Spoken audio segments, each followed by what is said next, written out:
All right, ladies and gentlemen, it's time. Time for our long awaited chat session that I've been talking so much about. Good to have you all here. Let's go. Yo, peoples! Qushu92 here. Welcome to Chatting with Qushu for April 18th of 2025. For those of you who are new here, this is where we just come together and we just talk. No, not. Man, what you mean? I'm over here talking normal. I didn't even. Okay, so it wants to be difficult for me right now. Why is the monkey on the side?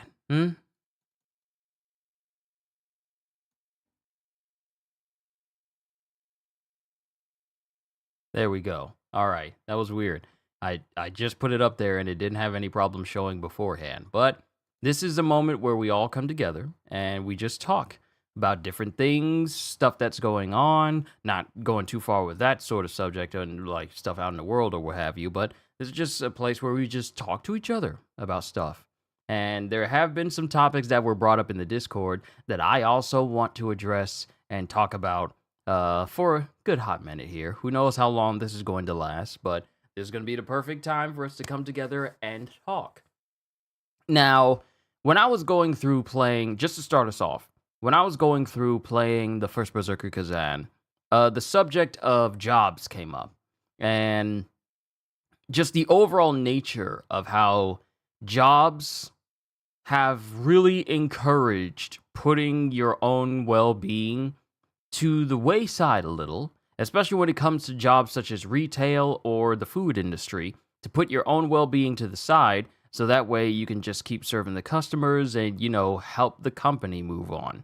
And there is always something in my eye. Something hit my eye when I went outside to take care of the boys. And it just keeps cropping up. I don't know what it is. I can't tell if it's like a thin piece of thread or something. It's weird. Kitty, hello. Yo, it's good to see you. But the subject of jobs came up and we were talking about retail and just how some of the places some of us have worked at have been less than favorable and more, when we think of these places, some of us have PTSD of this place rather than fond memories. And I was talking about how, yo, Ramil, what's going on? Good to see you. And I was talking about how, as an industry, it is really sad how just working in a place, they demand so much of you and they don't go that extra mile to make sure that you're taken care of so that you actually want to come back for your next shift. See, when you first start working at a place, you get a good feel for it. Everyone's chummy and everything. It's because they're trying to get you in there. They're trying to get you comfortable to make sure that you're locked in, So then a couple of days go by, maybe a couple of weeks go by, and you start seeing like, oh, this is not what you guys showed me when we were training. Whatever happened to that? So there are so many jobs that behave that way. But I brought up the fact that a job should go out of its way to make sure that the people that are working for it are okay with being there. Giving people encouragement to, want to keep going with their shift. Like a person who works at a job, they should never feel like I am wasting my time at this job, or they shouldn't get up for a shift. Like, say, for instance, they go to sleep and, like I used to when I worked at Harris Teeter, they would get up for a shift and be all like, let me just take care of this and let me just knock this out. I feel like honestly, jobs should be the type jobs as a whole. You should never feel like you're going to a job and you're already ready to go home before you clock in. I feel like that's a problem because if a job has you feeling like you don't want to be there at all, then it's probably not the job for you, or the job is not doing what is necessary to make you feel like you are valued at that job. And that's an issue when it comes to a lot of jobs because I worked at 3, all of them part time. Never worked full time because I felt like I was like Garp in that situation. I need my freedom. So I worked part-time for all the jobs that I worked at. Best Buy, Home Goods, Harris Teeter, and or be in a job that doesn't pay you. No, we'll get to that. We'll get to that. Jobs that ask you to work but don't pay you or take your pay? No, that's an issue. When I worked at these 3 jobs, it was always in inventory. That was the very first job I worked. Because let me tell you the story of my first job at Best Buy. I went there with a love for games. I went there with a love for games. And I thought I would be getting a position that would have me, helping out with games. And I don't know if the words were twisted in the conversation with the manager I was speaking to, but I somehow went from talking about games and wanted to help, keep these games going because I love video games and whatnot. Somehow the conversation wound me up in the inventory department where I did absolutely nothing with games. I would see when new games would pop up and creep up and see like new games coming out. Like I was there when Fallout 4 came to Best Buy and I could see the game itself. I could see the case and everything. I remember when Red Dead Redemption 2 was when I was at Harris Teeter, so that was much later on. I would see all the games, but I had nothing to do with selling them or talking to people about games. I mean, I would on occasion, which wasn't in my job description. But I somehow wound up in inventory. And there I would stay for 5 years. And I got to see, okay, so us inventory people, while we do all the heavy lifting, while we do all this hard work, loading cars, loading TVs into cars that are smaller than the TVs, and putting things in back of cars and trucks that don't fit, E.G. E.G.? Is this EGK? Is this you? E.G., is this you? EGK, is this you? If this is you, it's been a hot minute, man. If it's not, and you're a new person, hi, hello. But loading stuff into cars, handling heavy refrigerators and dryers and washers and all this heavy stuff, furniture even. And, sales, they would get the advantage of, bonuses because they meet the bonuses for the sales. EGK? Yeah, wow, it's been a minute. You changed your name and profile picture. It's not new. Okay, so I had to double check, but EGK, it's been so long. Well, actually, I might as well just call you EG now because you don't have a K anymore. So EG, it's been a while. How has life been treating you? I hope life has been treating you well. It's been a hot minute, but whew. EG was here. EG was here when I was doing earlier streams through my PlayStation 4 back then. It was like a long time ago. So EG's one of the OGs for this channel. Before I want to say before I even hit like 500 subscribers, I want to say even before I hit 100, EG has been here. So it's like, yeah, I'm happy you're here. We're just talking. So sales would get the advantage of sweepstakes and extra bonuses and whatnot if the store did very well. Inventory didn't really get a chance to get any of that because our only job was just keeping the store stocked and keeping it clean, bringing in carts, all the regular mundane stuff that sales didn't really have to worry too much about. So it got annoying when we would hear about sweepstakes and free vacations and all these different rewards that sales would get, but inventory wouldn't get any of it at all. And then during the last bit of my tenure, we would have new people come into inventory and they were getting paid more than me. And I was thinking, wow, I've been working here for 5 years. And all I got was maybe a dollar raise. Maybe $1.25 raise. And these new people were getting paid way more than me, but I was there for 5 years. So then I was told, oh, you got to ask to get a raise. And I'm thinking, huh? I've been working here for 5 years. I ain't never getting no write-ups. I ain't never getting in trouble. I got to ask you to pay me better? I've stayed here. I've ran double shifts when someone wasn't able to make it. I was here from sun up all the way to sundown for not one, not two, but multiple shifts. But I gotta ask you to give me a raise. Of course, in a job like that, if you don't ask, they're not even going to think about giving it to you. Well, if he never asks, then he'll probably never notice. But it got weird near the ending of my tenure there at Best Buy, and I said, you know what? I'm good. I spent 5 years working at this job. Delivery, inventory, asset protection, which is why I was the yellow shirt security guy at the front for multiple shifts. And it was... Looking back on it now, I had so many friends there that I enjoyed. I did. I had so many friends there that I enjoyed. But it was like, sales is getting treated better than a lot of other people.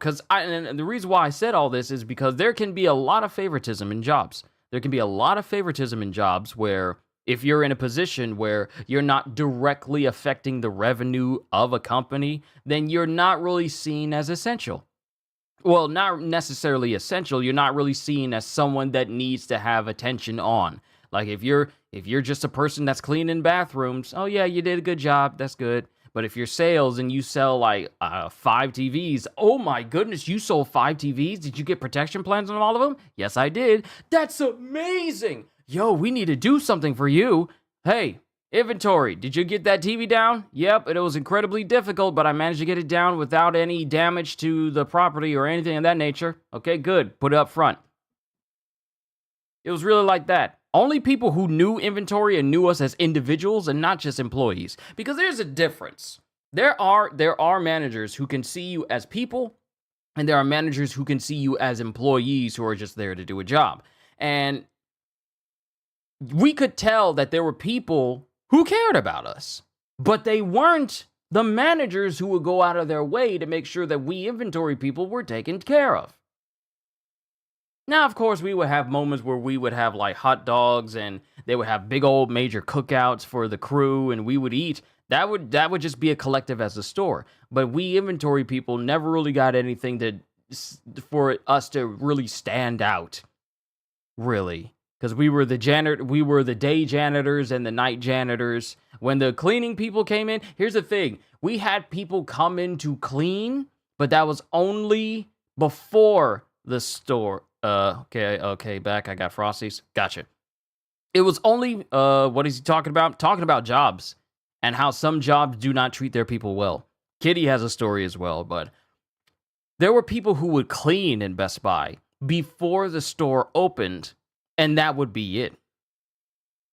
Yeah, I'm talking about retail jobs.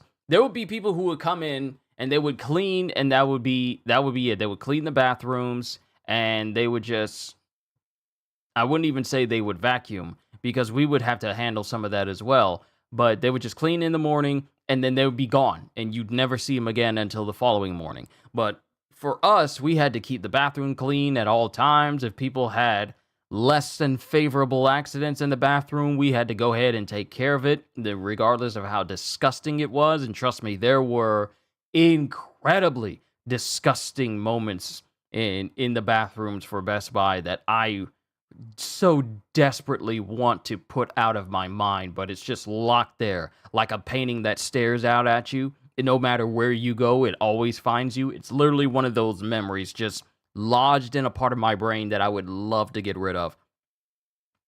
But that would be inventory, but we would not be treated the absolute best simply because we weren't sales.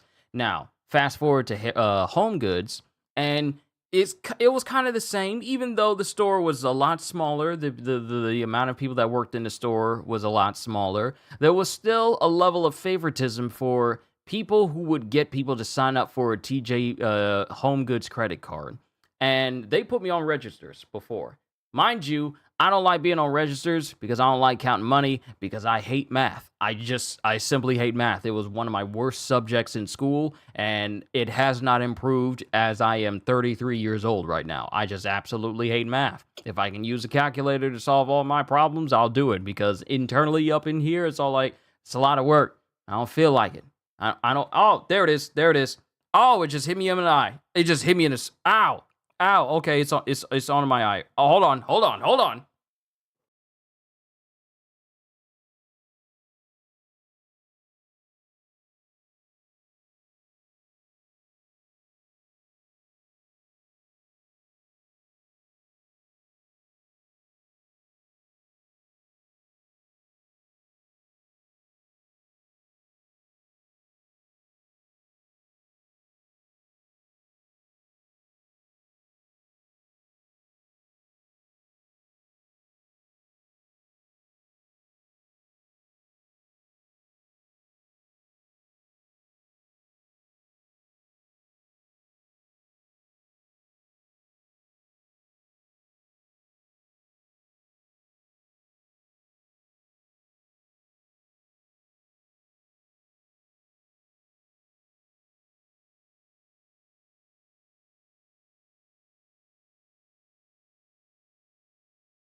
Okay, I absolutely hate eyelashes or like solid specks, like really microscopic specks of dust, and it's on the eye. And if I move it, and then it's all like, but yeah, it's gone now for the most part.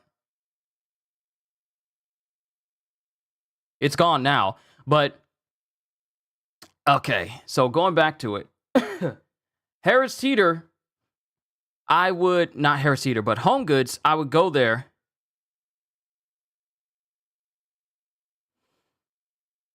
I would they put me on the register, which I absolutely hated. Like, hey, we need you on the register. And I was all like, oh, okay. But the thing was, I had the mentality of I just want to get people out. I just want them to get their stuff. I'll get their money out. I was quick enough to get all their money together. I luckily my brain was fast enough to process how much change they needed, so I would get them to them. But I would get them out the door. I wasn't concerned about trying to get them to sign up for a credit card. The moment the manager saw that I was never going out of my way to try and get people to sign up for a Home Goods credit card, that was when they started to put me on the registers less and less. That was when they started to put me on the registers less and less because I wasn't trying to get people credit cards. I was just like, they're here to get their stuff and go. I'll tell them about it if you keep reminding me, but I am not going to break my neck trying to actually get them to sign up because these people are not here to stand in line. Because when people sign up for TJ Maxx credit cards or Home Goods credit cards, I think it was like a TJ Maxx credit card, they would still be in the line, blocking traffic. I wish. Good to see you. We're talking today. They would still be in line, blocking traffic. And I'm like, there's a long line of people right now, okay? I don't think we have time. If the line was short, or maybe it was just like one person and they didn't have anything and it was just that one person, sure, I would try, but I still wouldn't go the extra mile. But if we had like a long line, I would just get their stuff, have them pay for it, or if they were trying to have it delivered, I go straight through that, but it never was as long as them trying to sign up for a card because it was a form you had to fill out. Who has time in a line to write forms? It is hot. It is in the middle of July. It's hot outside. It is not a time for people to be standing indoors where the AC isn't at its most cool for you to be waiting on someone to fill out a credit card. So I'm like, no, these people trying to get out. They're trying to get out. So I would just ring them up, give them their stuff, sign them up for delivery if they need it, and then I'd be done. Oh, but did you ask them? Did you ask them about signing up for a credit card? And I said, no, this is a long line. It's true. Because I was a bit more formal with these managers than I was with some of them back at Best Buy. Because some of them had like a stick up their butt for some reason. But the ones at Home Goods, I was a lot more formal with. And I could talk to them a little bit more casually. There was still the respect thing. Because, superiors and all. But I was saying, no, I was trying to get them out. I was just trying to get them out the door because we got a long line here. But after that, I started to get called up to the front registers less and less because I honestly feel that they stopped doing that because they wanted to meet their quota for credit cards gained in the day, and I wasn't the person. Now it's trying to move over to this side. Get out of there, Lash. And I wasn't the person that was going to be pushing for it because I'm like, people don't come here to try and set up for credit cards. That's how you get in that credit card debt. And I ain't trying to get people...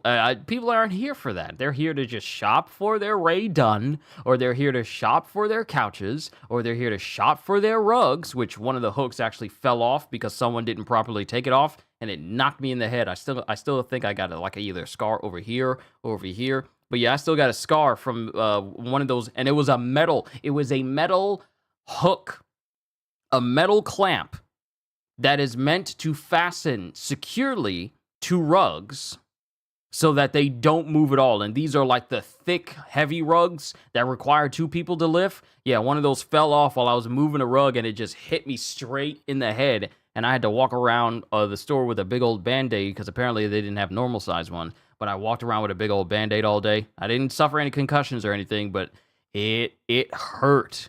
It hurt hitting me in the head like that. And I still had to work a shift. So, because there was no one else out there to do the rugs, and everyone else was in the back just making stuff. But there was this underlying feeling of, hey, all you people working here in the back, you didn't do all this stuff quick enough. So, very poor job. And I'm like, there's not enough people back here. You got 4 people and you're trying to offload a 4,000-piece truck and you're trying to get it done in 4 hours? And you don't have that much space overall? Plus, one of the things that happened to me at Home Goods was I was always throwing out trash. More often than not, when I was on shift, I would be the person that was in charge of, all cardboard boxes. It would just go in the compactor, and I would just be there for like maybe over an hour or so, and then I would take a lunch, or I would take a break, or sometimes I wouldn't take a break at all because there was just so much trash that needed to be crushed completely. And it would actually be so bad that I would actually have to crawl into the compactor in order for me to basically crush all these boxes down. Now, mind you, that is incredibly unsafe, but there was no other way because all that we were given in order to push all these cardboard boxes down was a solid 9-foot tall wooden pole. I think it was actually 10 feet. I think it was like a 10-foot pole that we would have to hold onto and shove in there. Mind you, it's wood. When wood starts to hit something repeatedly, that's when it starts to chip away. So I would have to wear gloves when I was using it in order to avoid getting splinters. But sometimes the pole wouldn't be enough, so I would have to actually just crawl in there. That's some Final Destination mess where, hey, the compactor's not working, and then when you get in there and the door is locked somehow, and then the compactor starts to basically compress you into the cardboard boxes. That is some Final Destination nonsense that I thought about repeatedly.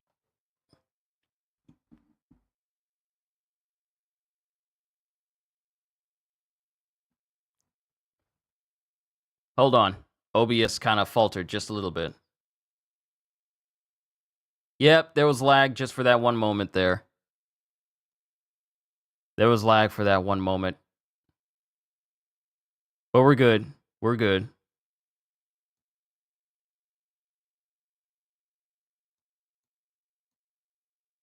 But I crawled it in. Let me see.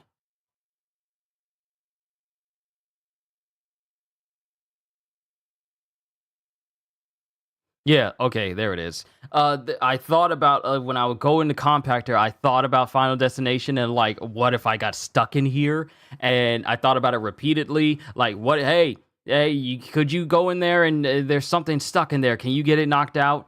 And I would go in there, and then the compactor would start up, and then I'd be trapped because someone closed the door, so I had no way to get up. And like, say for instance, there was like oil on the bottom, so I would constantly slide down, and I had no choice but to try and hunker down until it's just like. So it was like, nah, I don't like it. I don't like it. Destruct, good to see you. But yeah, that's basically what my job was just, you know, being the garbage dude. And I would sometimes go without breaks during the shifts, not just one shift, but multiple, in order for the trash to be pushed down because we still had work to do in the back. And let me tell you, when my mom found out that a lot of my shifts involved me just standing next to the compactor and just crushing boxes for the entire shift, she was not too happy that I was just designated as the trash dude, because she was all like, "What do you mean you were always crushing boxes and you didn't do much else?" Like, sure, I would help them build stuff from time to time, but a lot of my shifts involved me standing next to that trash compactor, just throwing trash away. And reason why I left Home Goods in order to go to Harris Teeter afterwards, and that was my last job that I was working at before I started doing YouTube full time. Thank you, everybody, for making that dream happen. But reason why I left is because there was a lot of times where they would just take our days and say like, "Hey, there's no truck, so there's no shift," and I'm like, "But you only got me working 3 days out of the week for availability. What do you mean there's no truck?" And then I would get paid, but it would pretty much just go straight into gas money because we would not have shifts throughout the week. Sometimes I went a whole week when I only worked one day, and I said, "Nah, I'm not making anything from this." So I said, "You know what? I'm gonna go. Thank you for thank you for the opportunity. Thank you for the opportunity, but I'm going to go somewhere where I know I'm going to get paid." And then I went to Harris Cedar, worked there for about 2.5 years. And you all know that story, or take your money, period. Yeah, kitty. Okay, so let me wrap up about like how I felt towards jobs, and then we'll have you guys come up and talk about how you feel about jobs, and then of course we'll just continue the talks from there. So, left Home Goods, went to Harris Teeter, worked there a good while, had two wonderful managers at the beginning, and then got one manager who was iffy at best. Very iffy. And also showed a lot of favoritism to one particular individual who did not fancy him at all. Like, so it was very odd. So a lot of things happened during my time at Harris Teeter. I would work entire aisles by myself and rarely get any help until it was last minute, or until everyone was done with what they were doing. And if I was still stocking, because mind you, water is heavy. Packs of water are heavy. Having to stock every shelf with every flavor of Gatorade and arrange it by tag, it is time consuming. Having to put those little individual packets of sweetener on there, it was time consuming. If it didn't fit, you would have to put it in the box and label it as backstock, which there were complaints about that. Let's see, just out of curiosity, have you considered streaming on Twitch? Because you don't stream there. Is there a reason? Heard it's better for streamers. So here's the reason why I'm not on Twitch all that often. Most of my audience is here.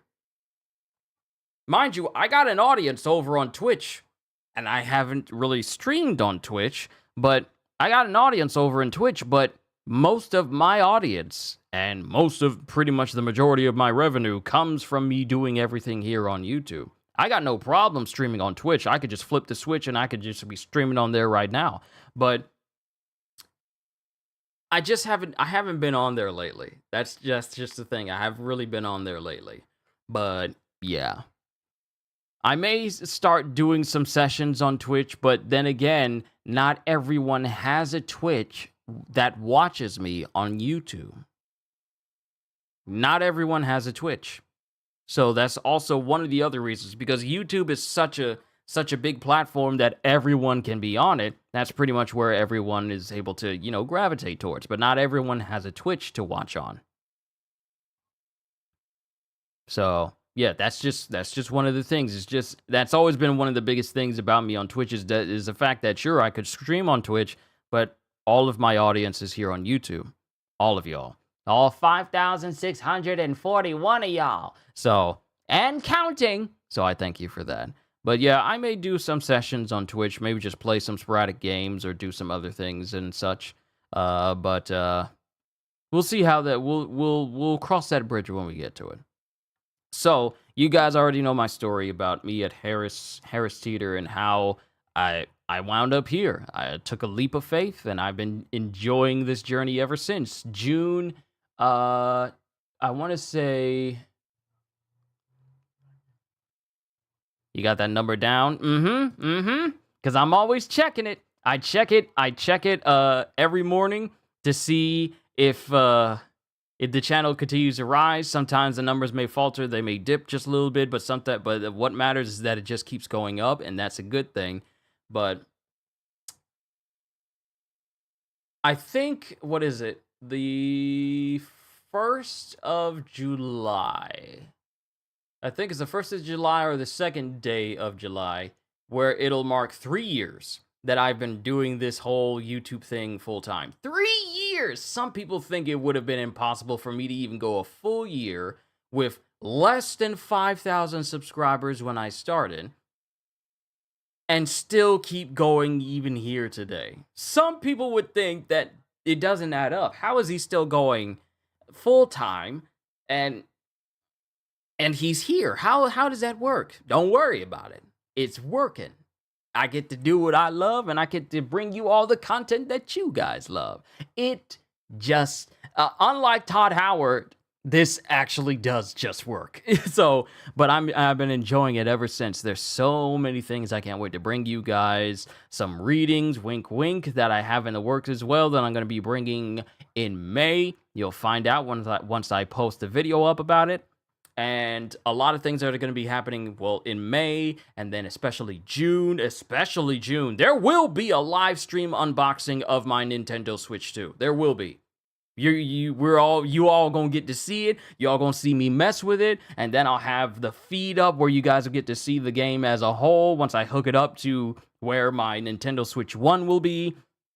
So I'll get all of that sorted out so you guys get to see what it's like. There will be a live unboxing of the Nintendo Switch 2. I don't know if it is possible, but what you can do is stream on both simultaneously and see which revenue is more. Possibly. That's the thing. I need to figure out how it's possible for me to stream on Twitch and YouTube simultaneously, because I need to figure that out. Because I've seen multiple people do it, from Rogers Base to Alicia, all these different YouTubers and VTubers that are capable of streaming both on YouTube and Twitch at the same time. So I'll have to figure that out. If I'm able to do that, then hey, I'll be able to reach both audiences at once, at one singular time. So yeah, I'll figure it out. But yeah, there'll be a live unboxing of the Nintendo Switch 2, and then I'm going to be messing with all my games to see how they run. You're going to hear me bawling and crying. And Honest can tell you, oh, thank you. I appreciate that. Seeing how it runs, looking at everything that's in the box itself and everything it comes with, just so you guys can see. I will be playing Doom: The Dark Ages in May, so definitely look forward to that. That's going to be the next series that I cover. I don't know if I'm going to play Elden Ring Night Rain. I'm going to be honest. I love, and I brought this up when I was playing Kazan, I love Elden Ring. I do. However, I don't want to be oversaturated with games from there. Because I feel, to me, the peak of Elden Ring was Elden Ring itself and Shadow of the Earth Tree.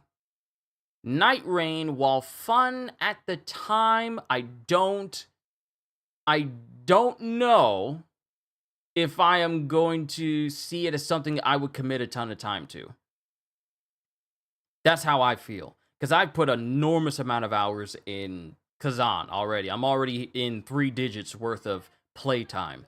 But I don't know. I don't know if Elden Ring Night Rain is going to be something that I see myself playing and doing a whole series on. But I will do a whole series on Doom, though. That I can assuredly tell you I would. And then, of course, June is the Nintendo Switch 2 month, and then July, Donkey Kong. Just Donkey Kong. We're gonna be doing that. But I'm really going off on a tangent here because I really want to get back to you guys. Could be a game for off days, possibly, possibly. It could be something I don't even do a series on, and I just play for myself. But even then, I don't know. Even then, I don't know. Because a lot of these games feel like commitments. like you got to dedicate a considerable amount of time to them to get the most out of them. And those games nowadays, I mean, they can stack up if you're not careful. You wind up with a backlog. Like it took me years just to beat Just Cause 4 with you guys. So, yeah, but I'm getting off on a whole tangent here. This is a conversation where you should try Getting Over It. It would be a fun stream. Getting Over It with Bennett Foddy? No. I refuse. Because I know for a fact that I wouldn't make it. I know for a fact that I wouldn't make it in that game. I know for a fact. You say fun. No.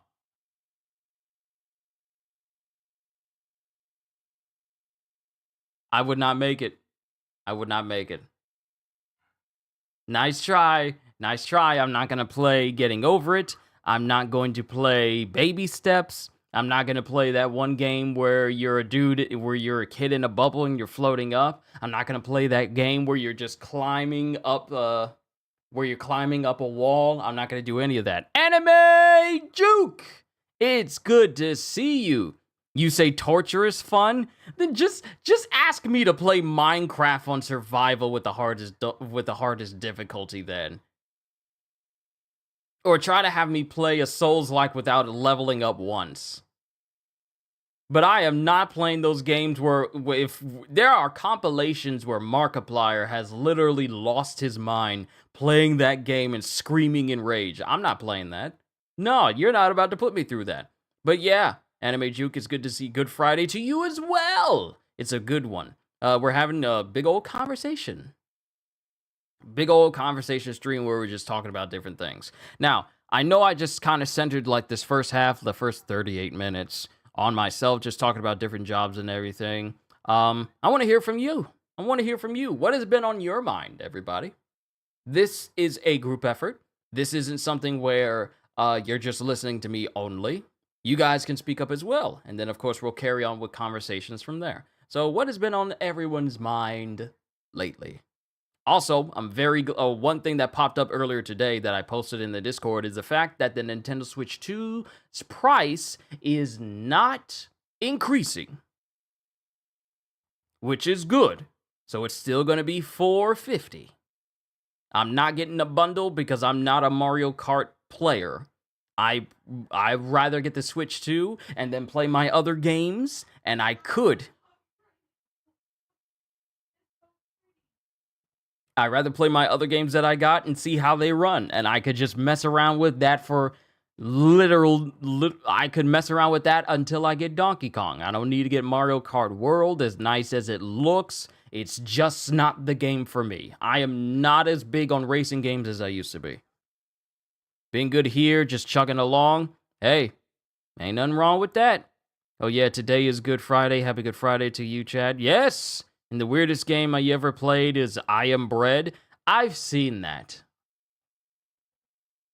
I Am Bread. And I always thought, is this something I could see myself playing? Or is this something I could see myself raging on?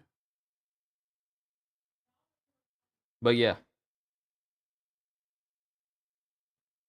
Let me tell you something real quick before you guys continue on with the conversation. Because, Kitty, I really do want to talk about that picture you sent on Discord. Matter of fact, let me get my phone.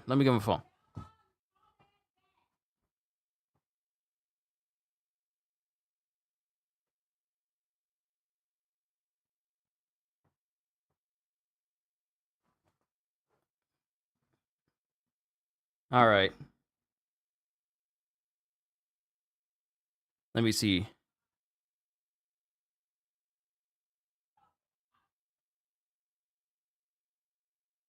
Today is a best friend's birthday. What should you get him? Well, firstly, happy birthday to your best friend. Uh, but I don't. We none of us know. We don't know him.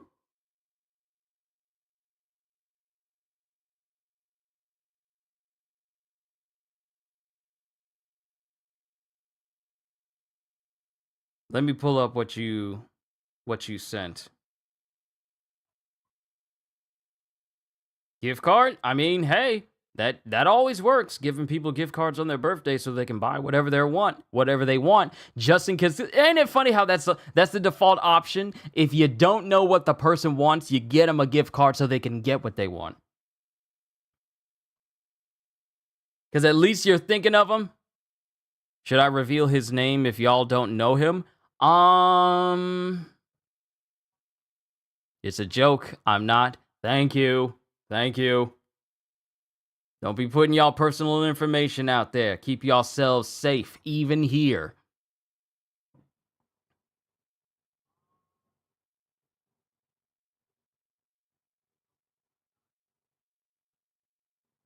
Okay, where did you put it? You put it somewhere. I think it was in stream clips and screenshots. Ah, there it is. There it is. Don't even know BSFS means best friends. Hey, I didn't know that's what it meant. I just assumed.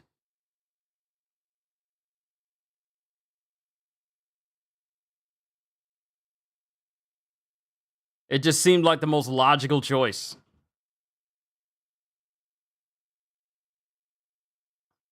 All right, let me see here.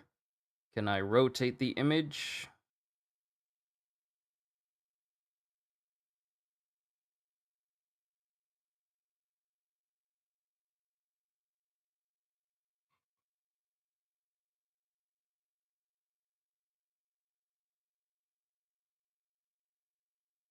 Ah, there we go.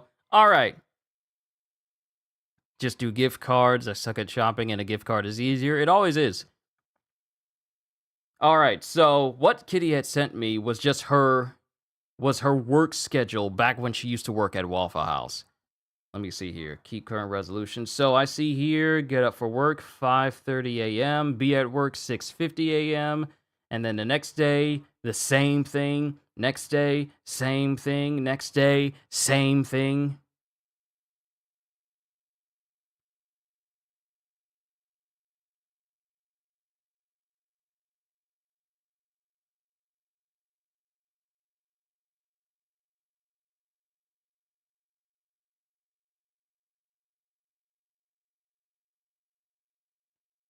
Let's see. It's a joke. I'm not. I mean, eclipse giraffe, no spaces.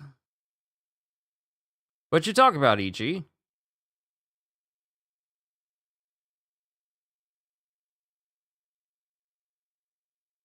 Let's see. 21st, 22nd, 23rd, no work. How? Okay, so here's the thing that concerns me. The the thing that gets me and catches my attention is that it shows here she put payday with a question mark. If you're wondering if you're going to get paid, that pig had 3 job schedules. Yeah, so in yellow is one job, in green is one job, and then in blue is a whole nother job. But the fact that you got one date that says payday with a question mark, as if you're not sure if you're gonna get paid for 1, 2, 3, 4, 5 days of work.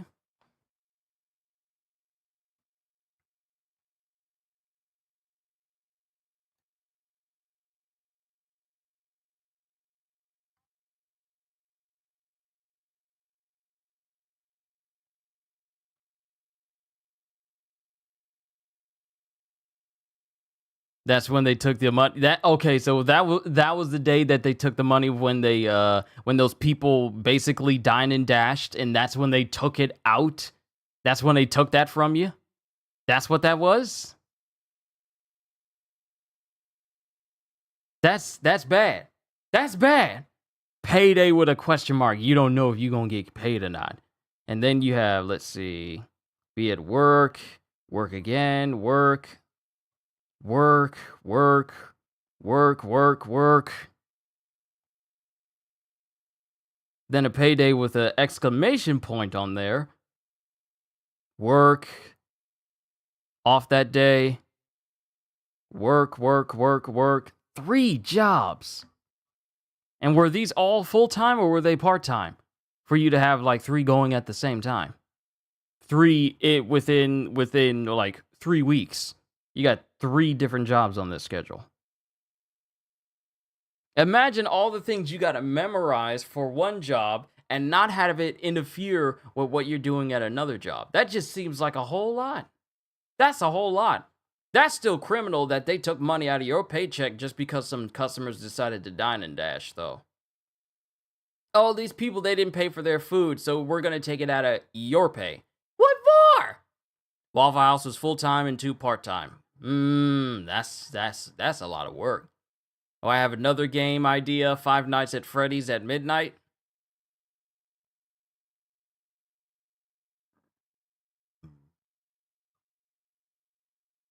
No! No! We're not doing that. We're not doing that. But nah, that's crazy. And that's actually the conversation that I was having when I was playing Kazan that led to the whole thing of jobs should be more, I wouldn't say accommodating, but they should be willing to go that extra mile to make sure that their employees actually like where they work. Not saying that you need to be buddy-buddy with your employees, but make it so that it's a work environment where no matter what happens, you got a job and we're going to pay you for the work that you do. How nefarious do you have to be to look at people who eat food, don't pay, and then you decide, well, since we didn't make the quota for today, any money that we could have made, but they ran out on us, that's coming out of your pay. What? Why is it gotta come out of my pay? How come it can't come out of yours? You get paid more than I do, so you can handle that. How does that work? Then walked out of Waffle House after they paid me that last time. I averaged 90 to 100 work weeks. That just sounds painful. That's just painful.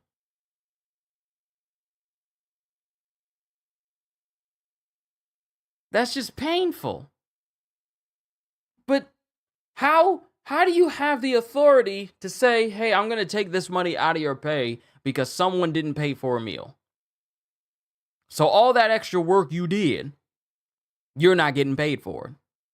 Whatever you would have gotten paid, I would have been like this. Yeah, companies don't give a, if you don't comply with their terms, they will get someone else who will. Cruel reality. Yeah, they like to tote that over people, saying like, well, if you won't do this, I'll find someone who will. If it was that easy, that person would be working in this position right now, but you got me. So what's it gonna be? You either gonna pay me right, or do you want to find this person on such short notice? Because if I leave out this store right now, it ain't got nothing to do with me. What happens to your store if you lacking a person? Cause I'm gone and it's no longer my responsibility. See, they like to throw that in your face and try and guilt trip you into staying. Like, they'll try and guilt trip you. See, this is the reason why I'm glad we're having these conversations, because that means I can rant. They'll try and guilt trip you into saying like, well, if you don't do this, I'll find someone who will. No, you won't, because I'm the only one working in this position and everyone else is working on sales. What are you talking about? What? What do you mean? And you're not going to do it, otherwise you would have done it already. You think I'm stupid? I know what you're doing. You think just because I'm an inventory person that I don't know big words or someone trying to use reverse psychology on me. Huh? I'm not dumb. I've watched way too many Lifetime and Hallmark movies to know what reverse psychology is. You ain't gonna manipulate me. But they'll really try to guilt trip you into thinking, if we can make them feel like they're guilty or they feel guilty by leaving, then we got them. But me, no, I had my priorities. Hey, my dad needs me to pick him up from work. Okay, you gonna pick him up and are you gonna come back? No. It's 1 o'clock in the morning. It's 2 o'clock in the morning. I'm going to get my dad. And then I'm going home.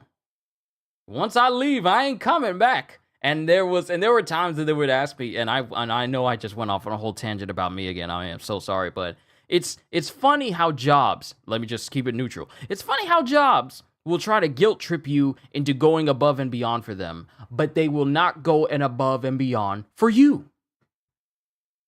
The same level of favoritism and treatment you have for people who are selling a whole bunch of stuff in the store should go to the very people who are keeping your store stocked, because salespeople, for example, are not putting up TVs.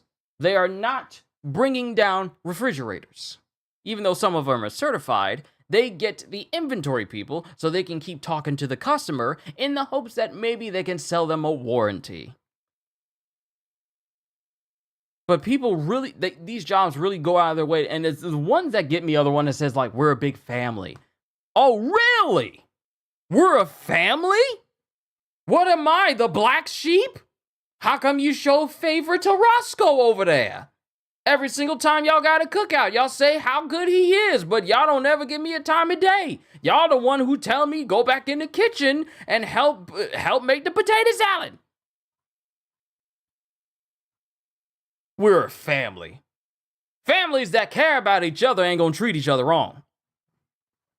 Can I get a witness? Families that care for each other ain't gonna allow their members to feel like they're undervalued.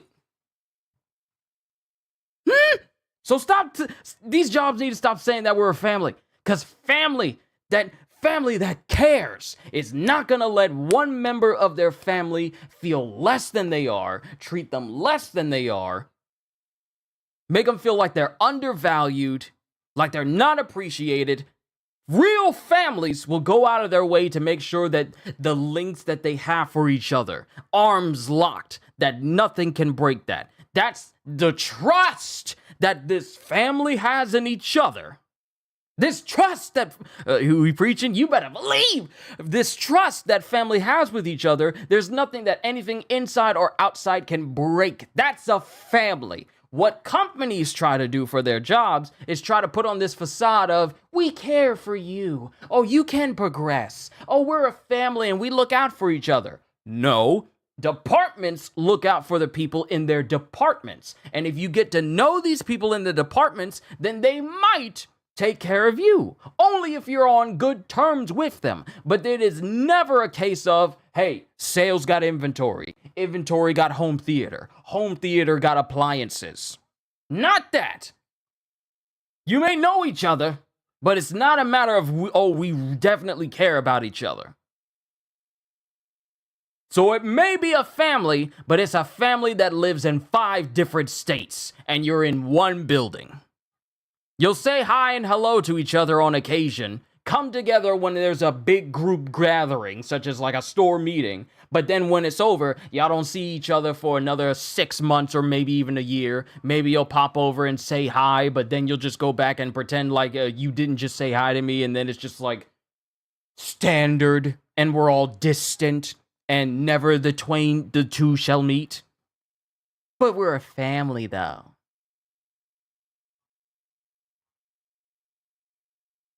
We look out for each other.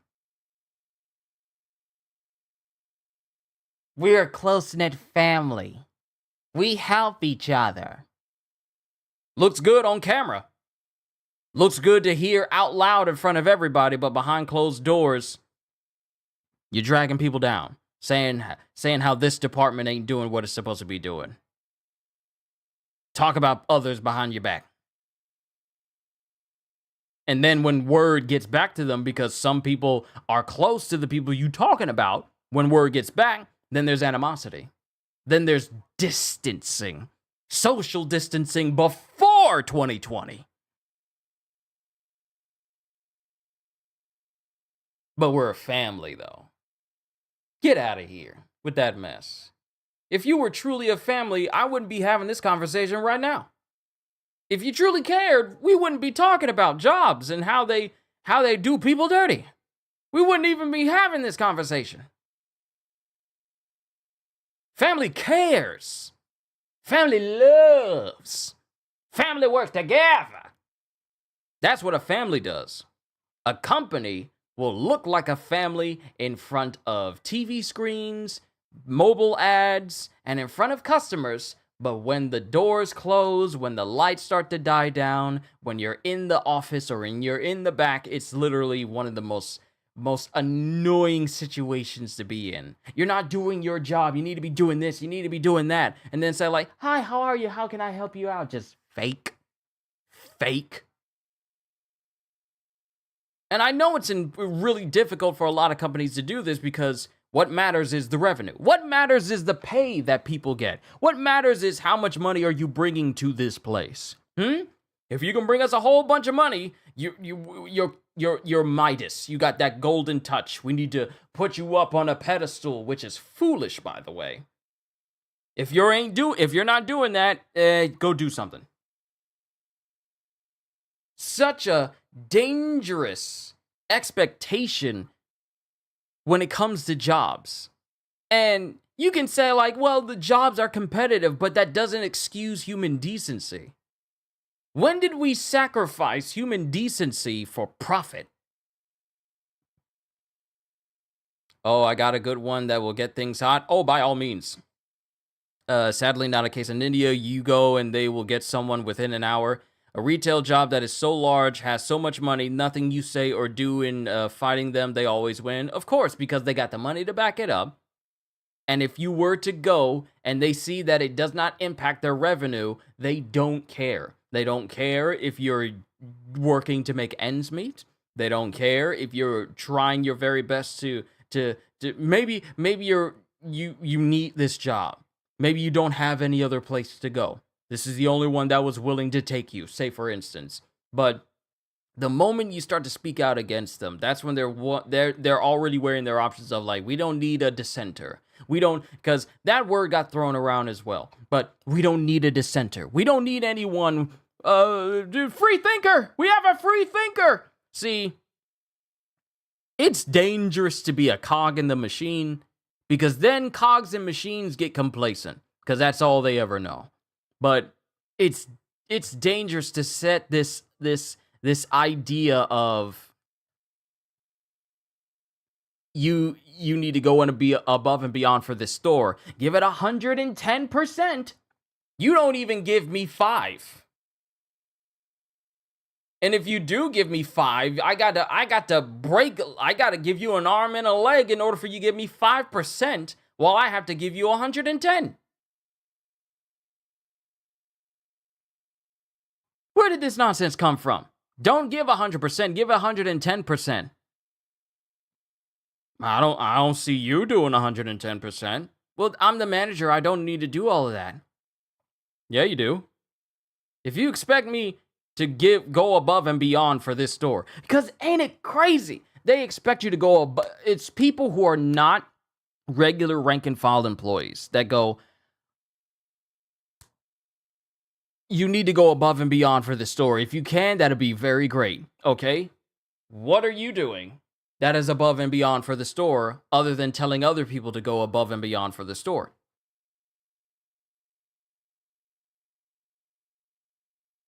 What you doing?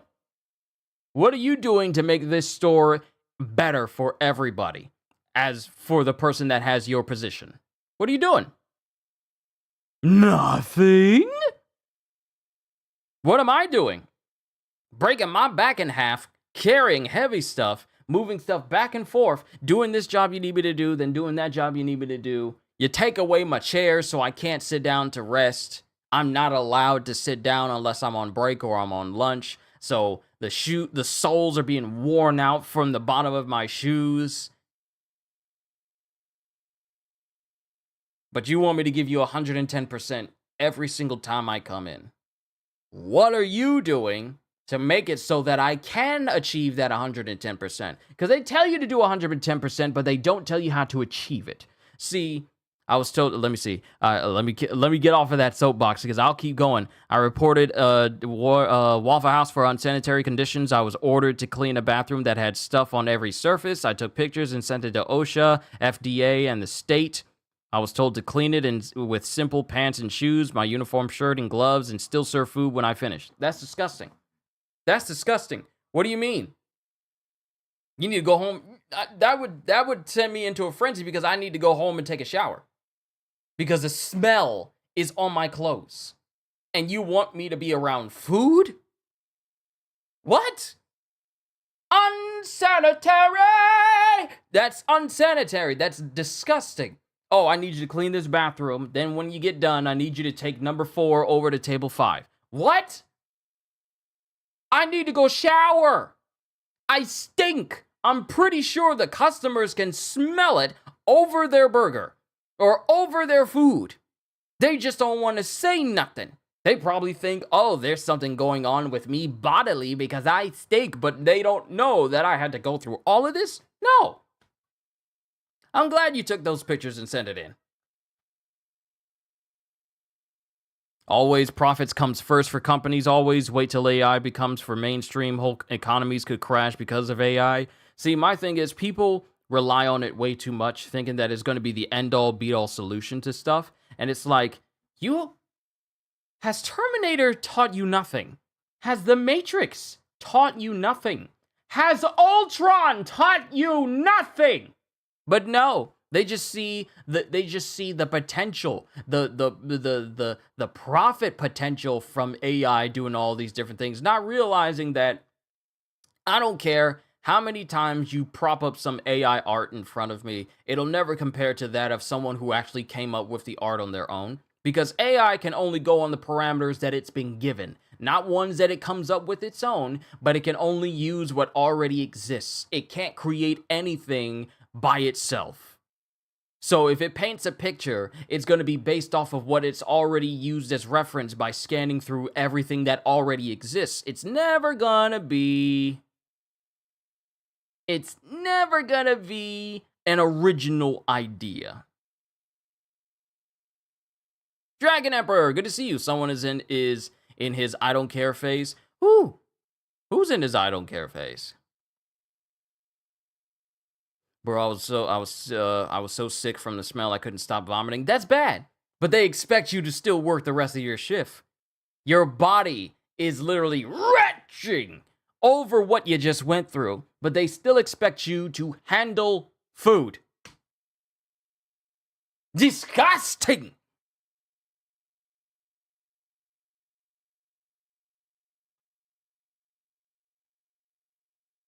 That's disgusting. That's nasty. And here's another thing. There are certain food places that I no longer eat from because the food no longer tastes good to me. I used to get burgers from Burger King. Now I don't because something about the meat from Burger King just doesn't hit as much as it used to. I think back when they had like the Burger King kids meals and they had like the glasses and everything, I feel like the meat was really juicy and it was really good. But now I look at Burger King and I just feel like Burger King burgers just don't hit no more. And then I think about all these different places that have like sanitation levels. Like my family has a rule. We avoid anything that is below like a 94. Some exceptions for 90 because 90 is still an A rank despite what other people may say. A for cleanliness for restaurants in different places is 90 and above is considered A rank.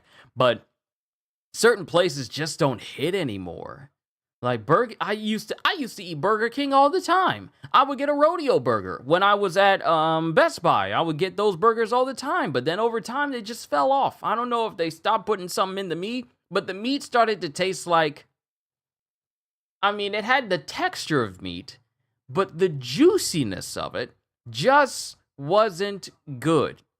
Then I dropped off from Wendy's. I don't eat burgers from Wendy's anymore because I bit into my Baconator and there was a hair in the middle of it.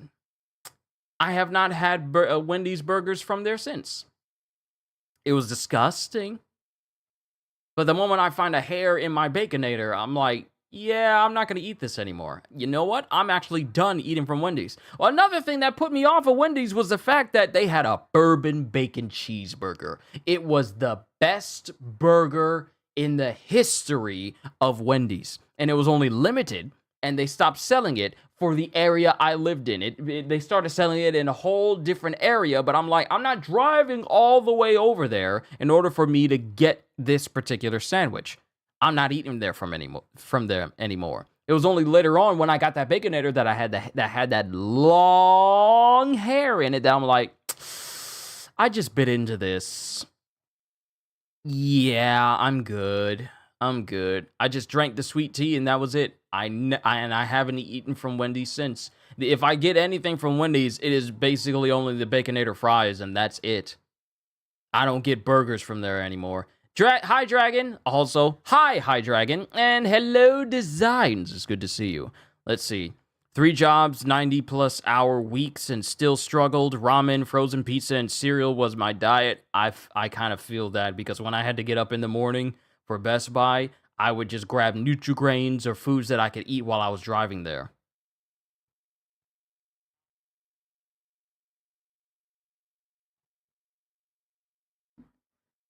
Number 14, Burger King foot lettuce.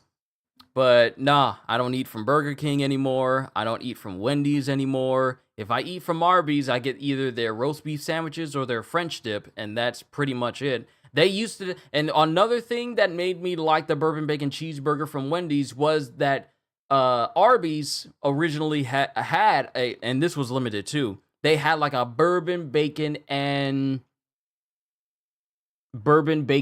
turkey club, which was really good. I don't know what it is, but bourbon sauce on burgers just makes it even better. It's better than barbecue sauce. It has that sweet tanginess on it. It was just, it was so good.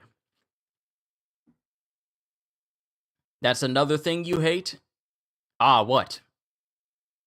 Also, I don't be getting apple pies from McDonald's anymore because I found another incident with hair in my food where the hair was literally baked into the pie.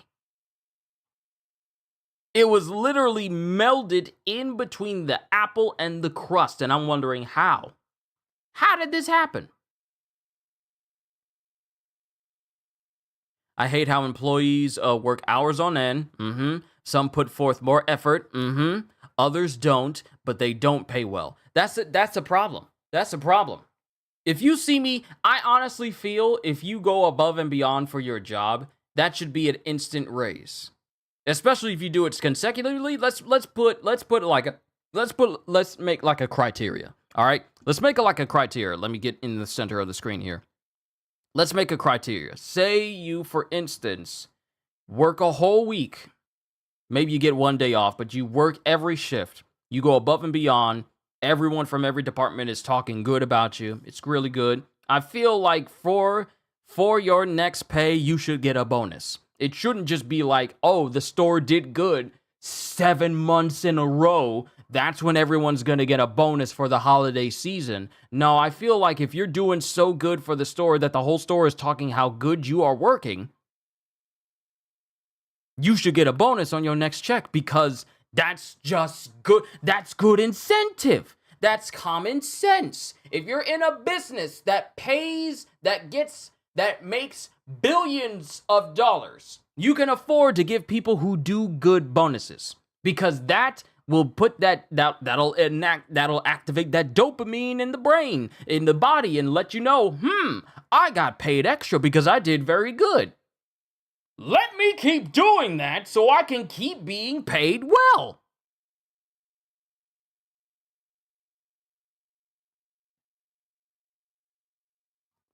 I still eat fast food. However, I would feel more comfortable if there were no people at these locations. Make it machine run. Oh, y'all know the story about when my mom went to go get me like a 5-layer beef burrito, and there were only two people there, and they made me cheese burritos, which is the complete opposite of what a 5-layer beef burrito is. Back in the day, she tells me they used to make 7-layer beef burrito. Would have loved to eat that. And she had to go back to that place to tell them how to make a 5-layer beef burrito from Taco Bell. And she doesn't even work there. Huh? What you mean I gotta tell you how to make something you're paid to know?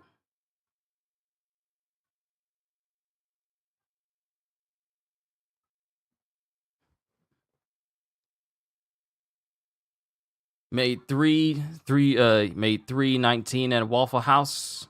I was the only waitress on third shift. Tips were poor despite being busy. Because people go there to eat and they feel like, nah, I ain't gotta pay you. It's my money. I only came here to eat. I didn't come here to eat and then give you money for serving me. Because some people are just crazy rude like that. I remember days where I was the cook, the server, and the cleaner at Waffle House. Machines would get your order right 90% of the time, if not 100%. Ah, but where's the human interaction? You know, what we all need. Where's that human interaction?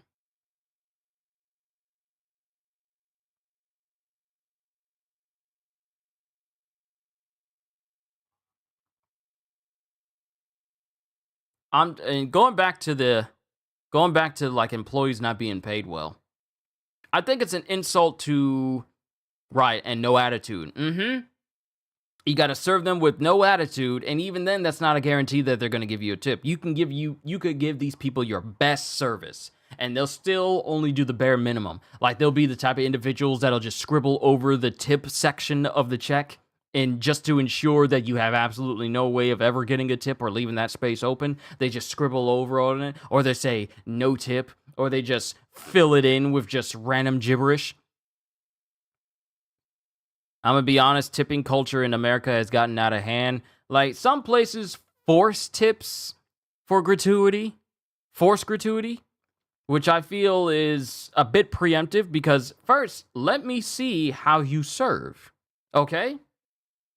I don't want to just be like, I don't want it to be automatic just because you want to make sure that people get tipped for serving. I want to make sure that you're giving me some ample service. And thankfully, when me and my family have gone out to eat, we have had wonderful servers who have deserved the tips that we give them. We don't give it to them just because the check says that we have to. We give it to them because they earn it. Being because whatever happened to just being courteous just because? And we can tell if you're being fake. We can tell. We can tell. Because we watch. We pay attention to hand gestures. We pay attention to body language. That's the reason why my circle of friends is so small right now, because I ain't got time for fake people in my life. So we've learned to pay attention to body language. We learned to pay attention to tone of voice. We can tell if the person is exasperated to be serving us. We can tell if they're energetic and they just like talking to us. Even in casual conversation, if we sense that you got something going on and it's affecting your ability to serve us, we're not going to go that extra mile to make sure that you get those tips that you're hoping that you get. I'm just going to be real. But if you serve us and you serve it with a genuine heart and we can tell you're concerned about our food and everything, you got no problem if we have to send some food back just in case it's not done. You're like, okay, I'll take care of it. There's no lip. There's no semblance of attitude. Oh, you getting a tip. You definitely getting a tip. And if you serve us very well, even when there's multiple people around, you come back to us and make sure we're right, and you have a genuine smile on your face. You getting a tip. Qushu human interaction got you human hair in your pie and your burger. Doesn't mean that machines are going to do the job better. You looking at way too many science fiction movies and fiction stuff in general to think that a machine is going to be flawless and where people will never have that problem. Because if AI and machines were capable of doing things without flaw, auto-driving cars would never crash. Yet we're still getting them crashing. So apparently there's a flaw in some programming somewhere for machines as a whole that hasn't been quite hammered out just yet. So that's the reason why I say, hey, human interaction is still everything. Let's see. Workers shouldn't be forced to survive on tips. Tips should be a gift of appreciation to the service. Exactly! Exactly! Tips is not that person's pay. That is on top of what they get paid.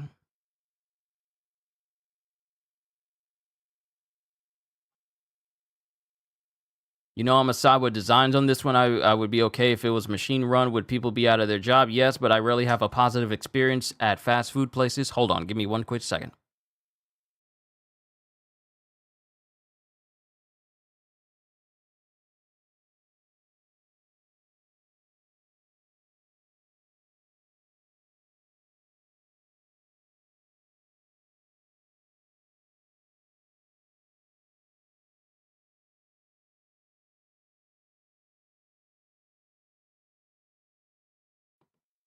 Food's on the way. Okay, let me see. Yep, food's on the way. Chick-fil-A. Chick-fil-A has never let me down. Chick-fil-A has never let me down. Let me see. Would you people be out of their job? Hold on. All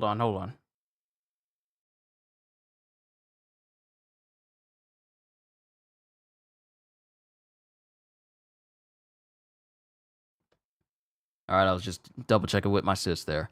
Let me see. The problem with machines run is that it can only work if those higher up cared about the masses. But here's another thing that you need to also consider. These machines are not going to fix themselves though. So there still needs to be some level of human interaction in order for these things to continue, in order for these things to run smoothly. So while machine run can work, there's still a level of human interaction that is necessary just in case something goes wrong. Because what if a machine blows a gasket? You got another machine that's going to fix that machine and get it back to working again? Or do you need to have a person there on call, paid to make sure that these machines still keep going just in case there's an issue? Because let there be a restaurant and one of the and the machine stop working because someone blew a fuse, and then you're waiting in line, and there's no humans there. There are still downsides to an entirely machine-run place. There's still a downside. Let me see here. Let's see. I'm be honest. Typical. All in a method of tax evasion from the restaurant. It's sad. I don't want their attitude towards me at their situation job. Workers shouldn't be forced to survive on tips. Tips should be a gift of appreciation to the service. That's what I always thought. Make sure that person is certified. Make sure it isn't old Clem and Joe from down there in the hills. This is what we do for a living. Like, make sure it's someone who is qualified to do the job, and they can do it, effortlessly with minimum amounts of errors, if no errors at all, to make sure everything is fine. But when it comes to tipping in a restaurant, tips have become helping employers pay their employees. That shouldn't be the thing, though. The tips is for them. The tips is not their paycheck, though. Because if that's the case, you're shortchanging these servers while it'd be dudes in suits. Just walking around saying like, hi, how are you? You doing all right? Yeah, we're doing very good. She's doing a good job here, isn't she? Yeah. They'd just be laughing and try to talk to you like, I'm not here to talk to you, I'm here to eat. But that tips for servers in a restaurant, that is not their paycheck. That is extra on top of what you should already be giving them. That's messed up if you take their tips and you already don't pay them, that's theft. It's theft. You are stealing. You are stealing from these peoples. They earned that money. You're taking it from them. They can't even go home with that money. You're taking it from them. What for? You don't need it. You're the general manager. You're the general manager. You're taking the money from the people.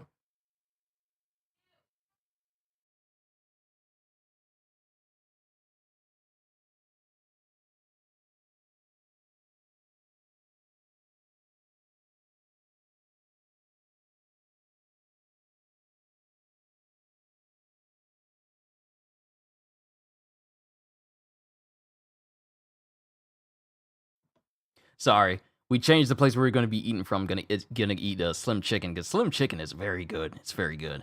But yeah, machines should be there to do the heavy, dangerous jobs, and they should be repairable. But those higher ups want them to remove the lower classes so they can maximize profits. See, my thing is there's a hint of creativity and something human about having humans working in this place, so that, hey, despite all these machines here, we got a human here who can still do that same job. And even then, none of them that is pushing for robots as such doesn't seem to ever think who's going to buy their stuff if the masses have no job. Exactly. If you get rid of all the people that work at this job, that voice, well, thank you, Kitty. Well, thank you for the super chat. I had a feeling one was gonna drop for this session. I said, God, I had a feeling. I am sensing a super chat in today's session today, and I knew it was gonna be someone. But thank you. I appreciate it. This is gonna go towards the Donkey Kong Bonanza Fund. But if you are taking tips from a server, that's theft. And I've watched Alicia X Steph, I think it is, where she just watches Kitchen Nightmares, and I just seen these horrible general managers for restaurants where they would take the tips from their own employees, saying like, "Oh, this is for the store, or this is for the restaurant. You didn't work hard enough for this." That's wrong. What do you mean? Qushu got a tip for his service, aka entertaining us, and I did it with a smile too. See, the same thing when it comes to people that wait on people at tables. Gave you no lip, I gave you no attitude, I gave you my very best, and look at that, a tip. And I ain't gotta worry about no general manager taking that from me. Oh my goodness! Another one from Kitty. Go get your game. Donkey Kong doesn't come out until July, so we still got a whole... we still got a whole couple months. We still got a couple months before Donkey Kong comes out, but this is still going towards it. This is still going towards it. I appreciate you, Kitty. Thank you. Thank you so much. But you're stealing money from your servers if you take their tips. That tips is not for the restaurant, it's for them. It's them. We're tipping them.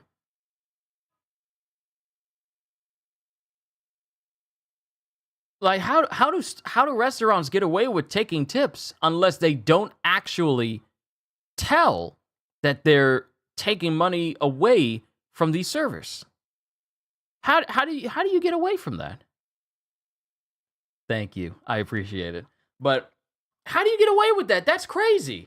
How do you take tips away from a waiter or a waitress and then you don't even really pay them all that much to begin with? Do they not realize that people can be rude?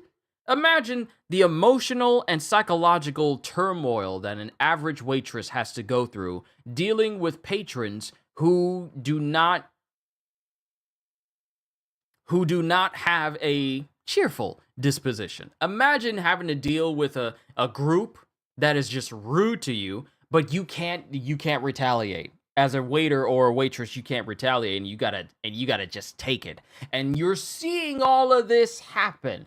And even if for some odd reason you get a tip, you still take that away from them? That just seems, and I know this is just a hypothetical, but it's still odd. Why? Waiters and waitresses have to deal with a lot when it comes to customers who walk in, are rude, are the complete worst customers that they have to deal with. And not only could they,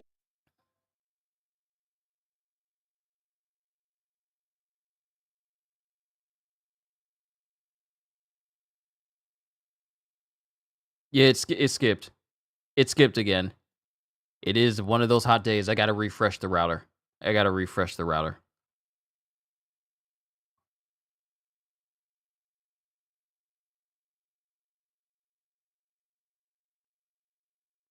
Yeah, not only do they have to deal with these customers, but they also need to deal with the fact that possibly you're shortchanging them on their pay and they're just supposed to take it.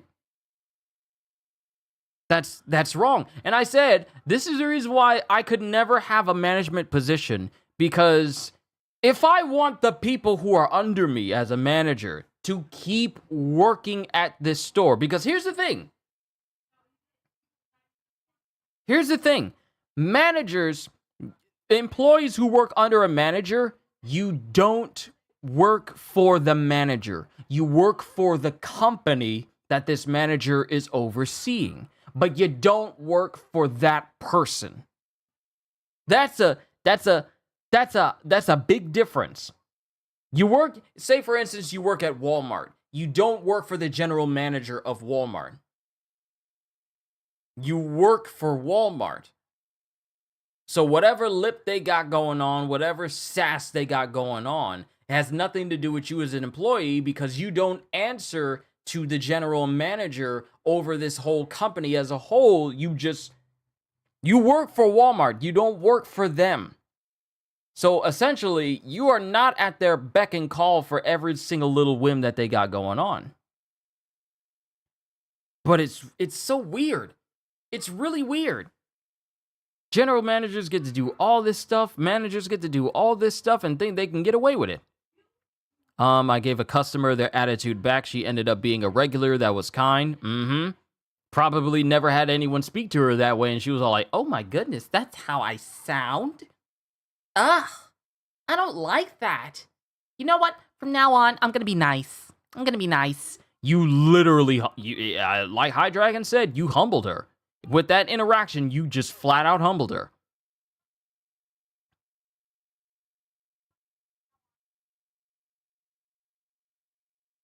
See, and that's the reason why she came back in. She came in rude, barking orders at me, and I barked right back. It was past midnight, and I wasn't having it. I don't blame you. I don't blame you.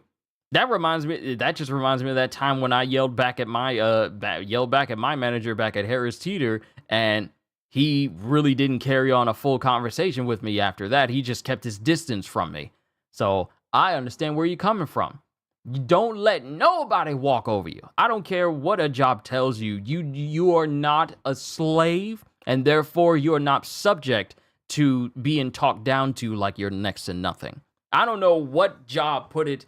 I don't know what job. Because here's the thing: does everyone remember the phrase "the customer is always right"? Does everyone know that there's more to that statement, and it's not just the customer is always right? It's actually it's the customer is always right when it comes to tastes. It is not, it has never been the customer is always right and then it cuts off. It has always been the customer is always right when it comes to tastes. So whoever came up with the idea that the customer is always right, they basically screwed over the entire work industry with that same motto. And everyone has just been running with it for the past decade or so. Well, for the past 100 years or so.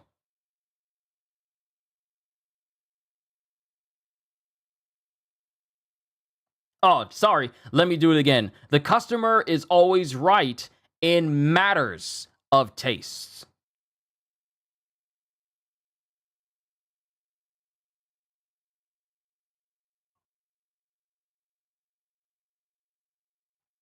Let me come back down here.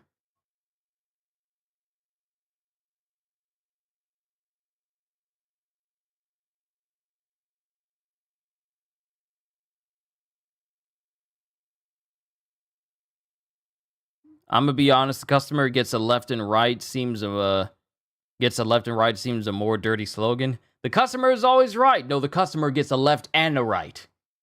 Maybe a nice solid haymaker.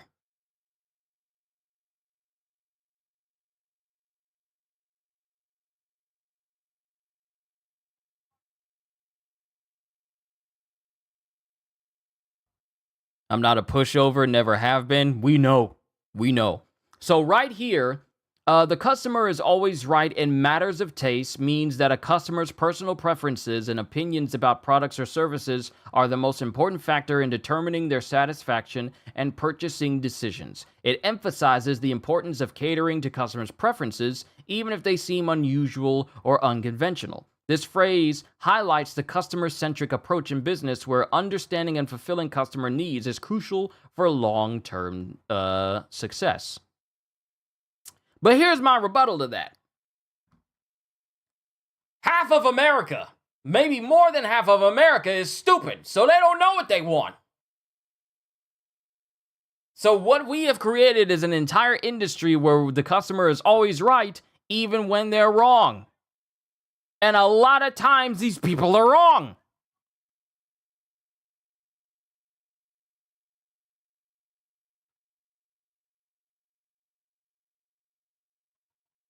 And the reason why I center on America is because we are the leading country in stupid. I'm gonna say that. There ain't nothing political about it. Ain't nothing political about saying that more than half of America is stupid. It is a fact that is proven every week.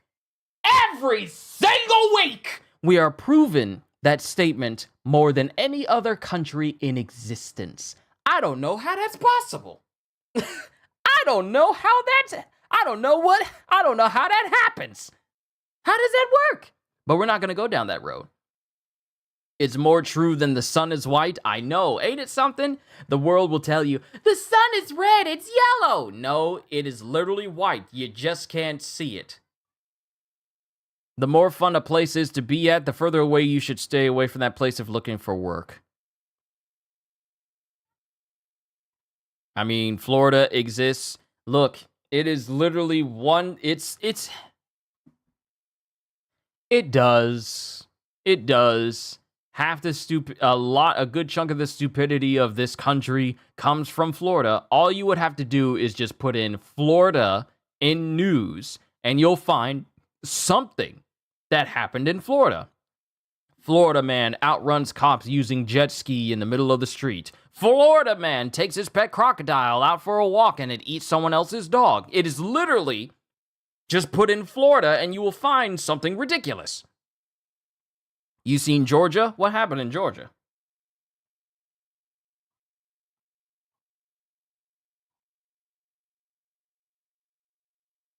Something happened in Georgia recently that I don't know about?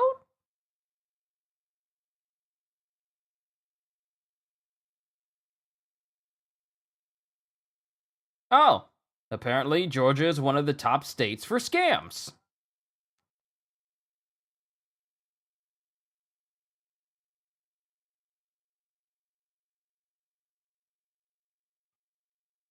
Oh no, we there's stupid people all over in every state.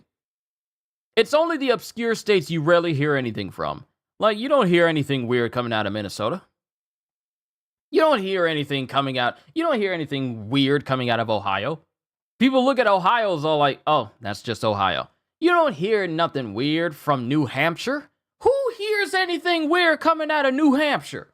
It's either Florida, Texas, what's another state? Chicago, Detroit, a lot of different places, but these other obscure states,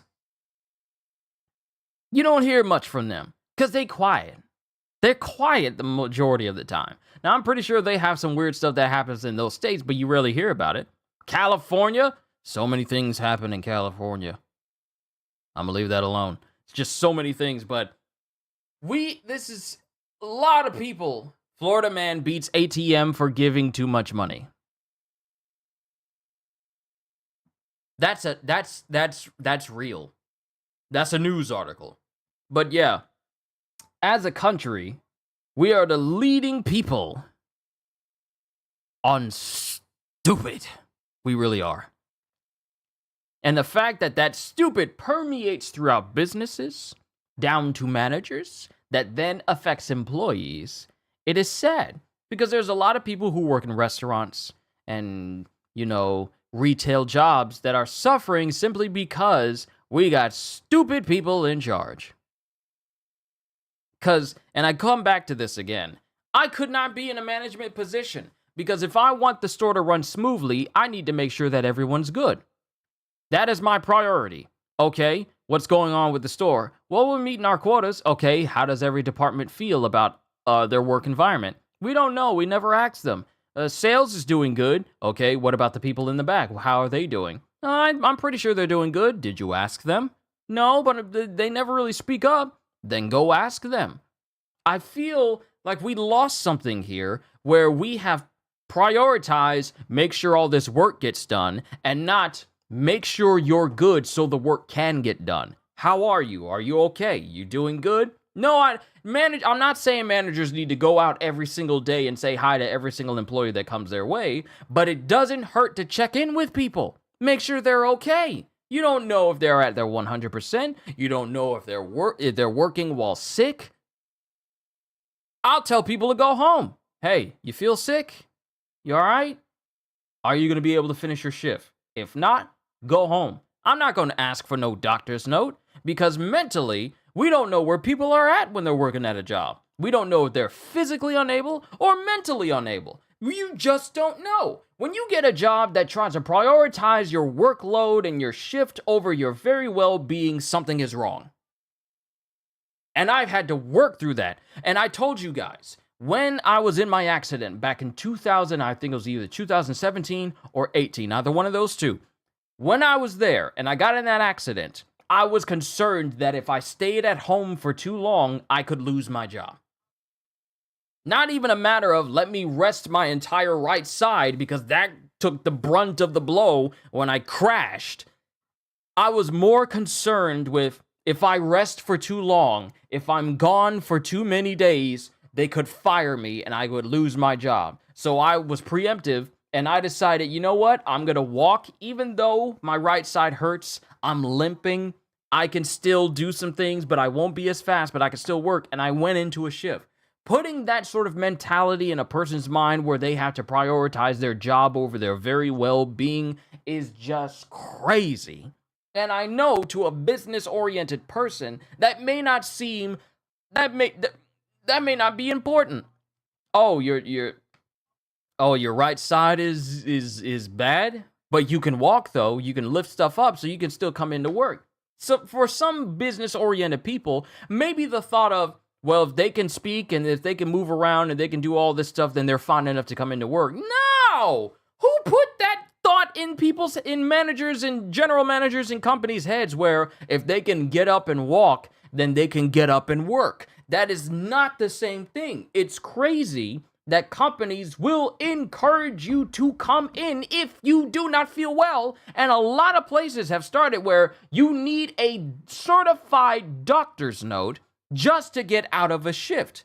Oh, I needed a doctor to tell me that me vomiting in my bathroom at my house, that I'm sick. I'm glad I went to the hospital for this certified person who I now have to pay for the visit that I could have saved and gotten some Benadryl instead for you to know I can't come into my shift 4 hours from now.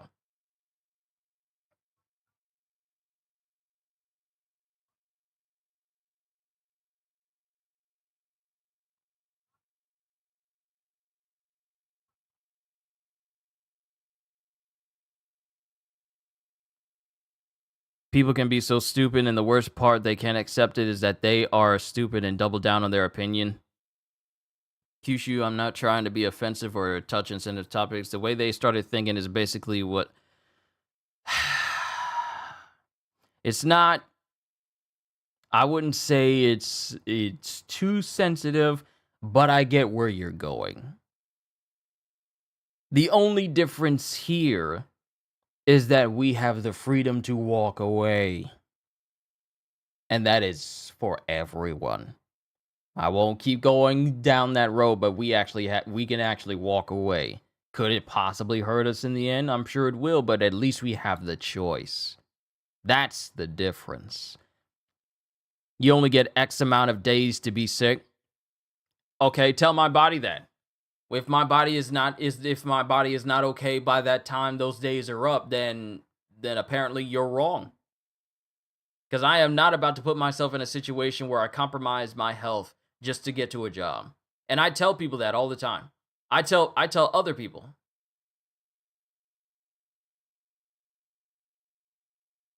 Again, the issue should not be on the employers. We have so much automation and potential, and we stunt it because people feel like they need to work to justify their existence.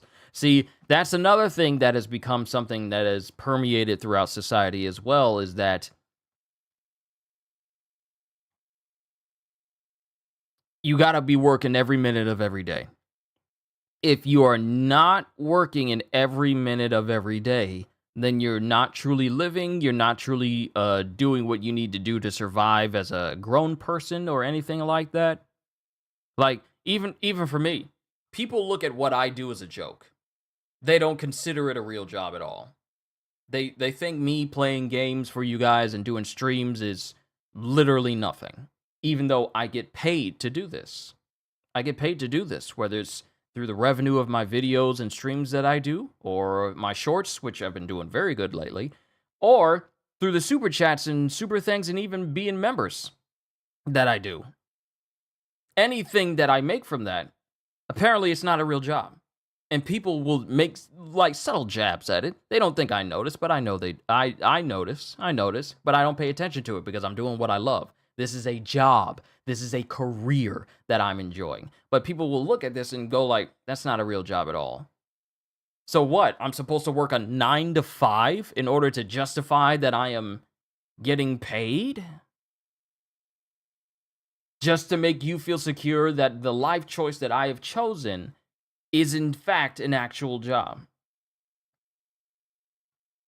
Sorry, but I'm not here to please you or make it seem like my decision from cuz people hear my story about me leaving a 9 to 5, a literal 9 to 5, and then just starting a new career, being on YouTube, making reactions, doing videos, all sorts of different things.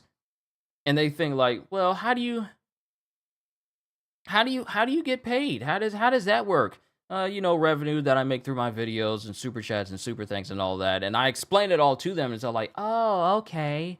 Oh, okay. So is that something you do? Is that a hobby, or is it like, no, it's a job?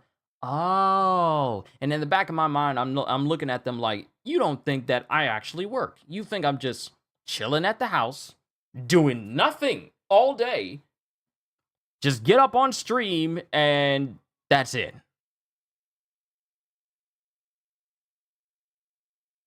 And the thing is, I knew what I was getting into when I did this job. When I started this career, when I started doing YouTube, I knew people were going to look at it and think he plays games for a living. That's not a real job. But I easily got over that because this is my dream. I'm living my dream. I'm doing what I love. I get paid for it. What do you mean I get paid to play games and read manga and do reactions and have streams like this for all of you? Mind you, I'm not monetizing this because this is just a simple talking stream, so I'm not really too overly concerned about it. But if it's like High Dragon says, if it brings money, it's a job. If it brings money to you on a consistent basis, it's a job. I gotta file taxes for this. That's a job. This is a career. It's real. That's not a real job, huh? These are some real money I get though. Yeah, it is. Yeah, this is real money I make from this. Real money that lets me keep doing what I'm doing. And I'm going on 3 years doing this.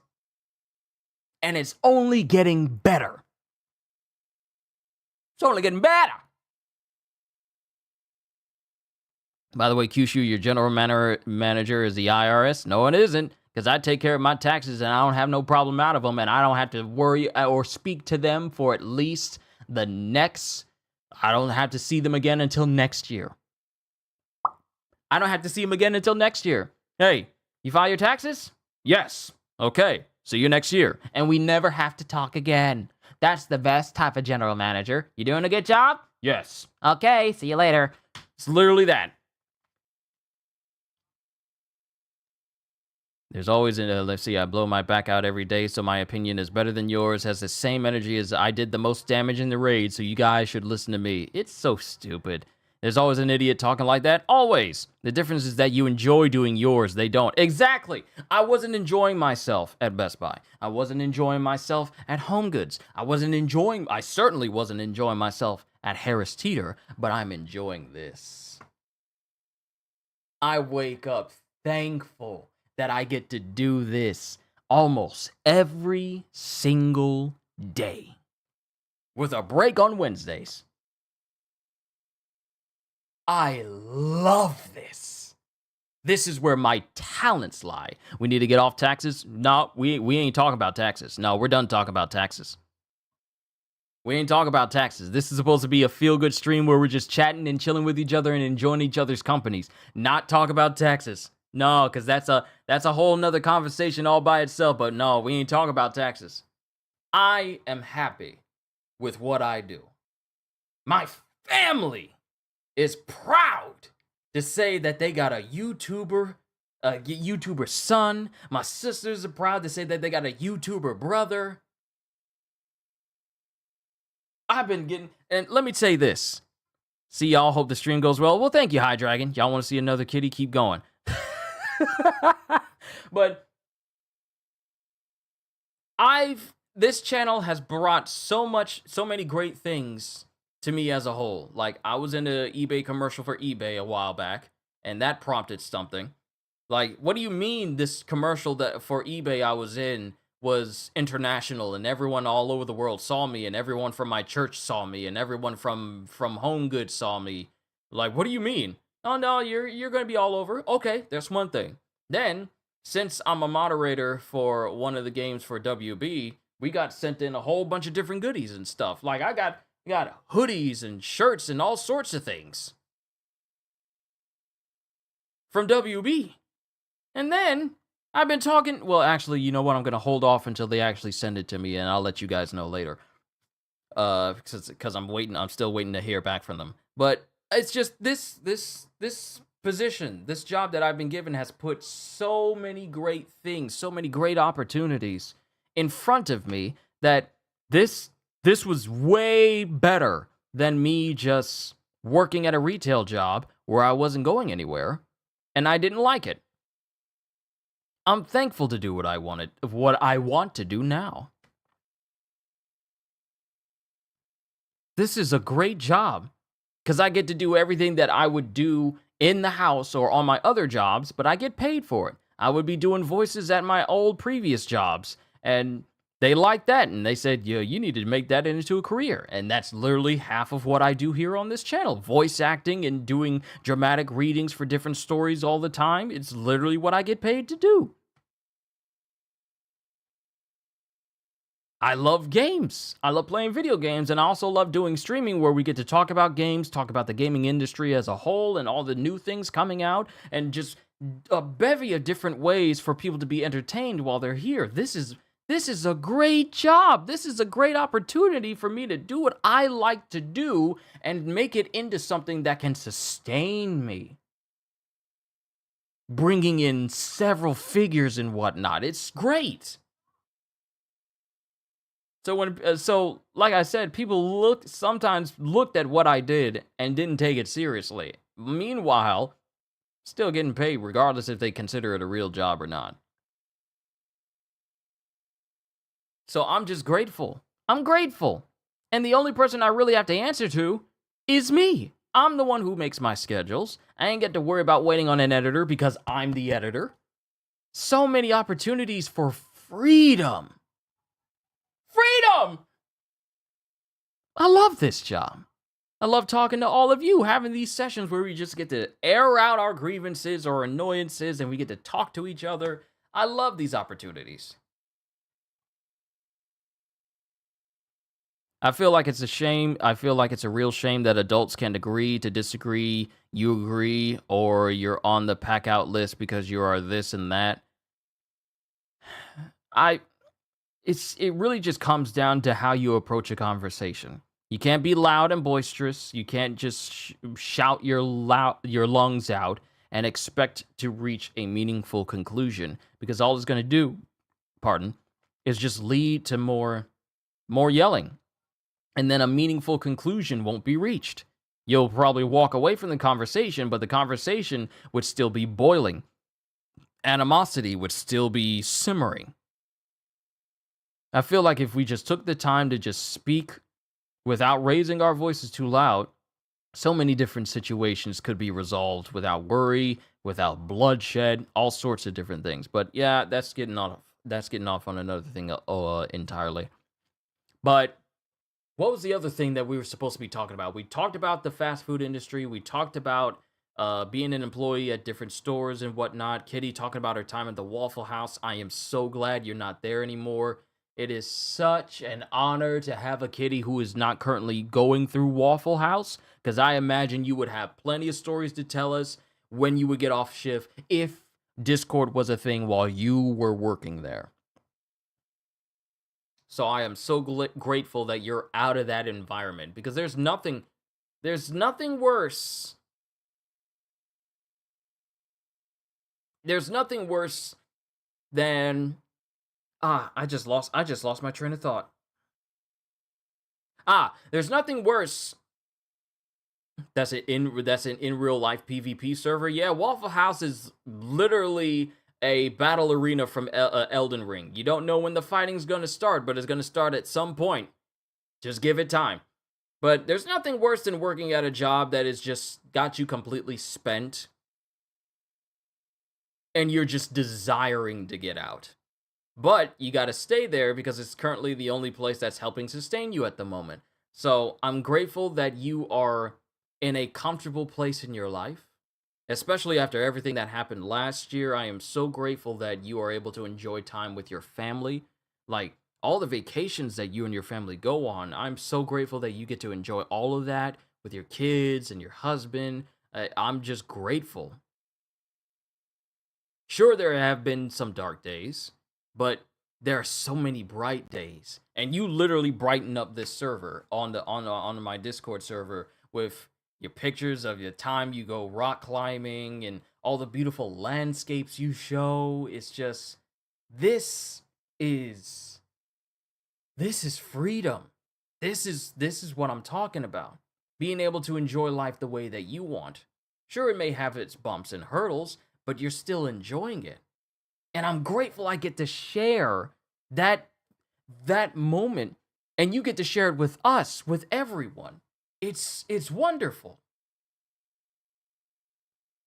And I'm just it's just an honor and privilege to know you, because you really do brighten up the place whenever you show up. Whether you're helping people out with cooking recipes, you're showing pictures of your cat and the great sushi and all of her greatness. It's just I'm just grateful that what I do here now has brought me in the midst of people who enjoy what I enjoy, who don't get steeped in drama, and would rather have days where they're just chilling, enjoying themselves. And if they need a word of encouragement, they can come here for it. We're never going to beat you over the head with something unless, and I'm going to call them out, unless you're lunar and you didn't know that you can't cook raw food and uncooked food next to each other. No, we're going to call you out for that, because that's dangerous. That's actually dangerous. I will vocally call you out for that. But we're not going to beat you over the head with anything else. If it's food related, we probably will beat you over the head with it, because food is something you need to be careful with. It is definitely something you need to be careful with, because it's not nothing to mess with. There's so many foods being recalled. You got to be careful how you prepare your food, how you cook your food. You can't be haphazard with it, because every bit of food counts, I'm grateful that we are there to let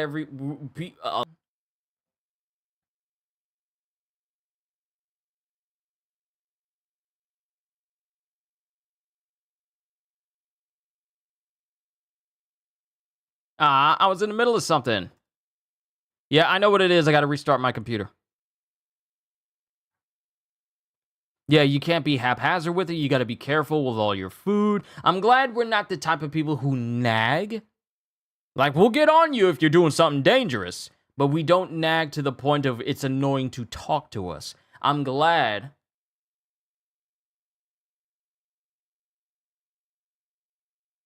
I'm glad my I'm glad that what we have built here, because it wasn't just me. Like, sure, I started this, but what we've all created has been a community where everyone is welcome. Like, and here's the thing, you're all welcome here. If I got any new people who are watching me for the very first time, you're welcome here. The only rules I have for this channel and for the server is that you be respectful of each other, not be rude. You ain't gotta fill up the entire server with profanity just to get your point across. You can just talk to us just normal. But what really counts is just being respectful of other people, and because we have differings of opinions. We do. We like certain things. Some things I don't like. Some things you guys do like. But we don't get to the point where it's all like, I can't stand talking to you because you like this thing. We'll clown you. But it's all in good fun. We never try to be offensive. And if anyone's offensive, we address it, and then it never happens again. And this is the community that I've been building up for the past 10 years. It's been a slow, gradual thing, but I'm grateful for where this community has come, to the point where we look out for each other. We congratulate each other when we see success stories, people passing their exams, people getting married, people getting in a relationship after contemplating it for so long. These advancements in people's lives, watching people grow up and grow more mature and being successful in general. This is what I enjoy, because this means this is a community. This is a community that's there for each other. None of us may know each other in real life, but at least we can come together and say like, "Hey, I'm having a bad day. I just don't want to do anything." And we can be here. It's all like, "Is everything all right? You need a hug? You need to talk?" I'm grateful that we have a community that is okay with each other. We're all right with each other. Ain't got nobody in the server who's looking at this person saying like, "I can't stand that person." None of that here, because there's no place for that here. Unlike companies that say we're a family, people on this channel, I like to think of y'all as that. Y'all my internet family. Now, mind you, we don't cross no boundaries. We don't know each other's real names because that is personal information, and y'all know my whole stance on that. But I'm just grateful we're a community that is all right with each other. We get to enjoy things with each other. We get to enjoy games with each other, react with each other, watch different things with each other. I get to entertain all of you, and you enjoy what I do. I couldn't ask for a better group of people to do what I do. I really couldn't. Because it's one thing to do what I do, and it's people who watch you, but they don't get into it. They don't enjoy it. They're just watching for the sake of watching. I get people like y'all that watch on the regular. Y'all be in y'all house, y'all be cleaning, y'all be cooking. Sometimes y'all be driving down the street and y'all have me playing in the background. It's just like, wow. This community is so big now that I get people who don't wait until they get home to watch me. They want to watch me on their phones. They want to watch me on their TVs. What do you mean you got me playing in the TV in your house? I'm I'm that big as a YouTuber where I'm on people's TVs now? I must have made it. But I'm grateful. I'm grateful for where this channel has come to. And mind you, it's 10 years. 10 years. And, 5,000 people, well over 5,000 people. It's starting to get closer to 6. And then I got to think about 7 or 8 or 9. But I just want to say, with the progress this channel has been making, I'm glad that I've established a connection with all of you. So it's not just like, oh, you're just people who happen to show up during a stream. You are people that I know. So I know like, oh, you're here? Oh, it's a great day already. establishing that connection that helps grow this channel so that other people can see the camaraderie we have and they want to be a part of it.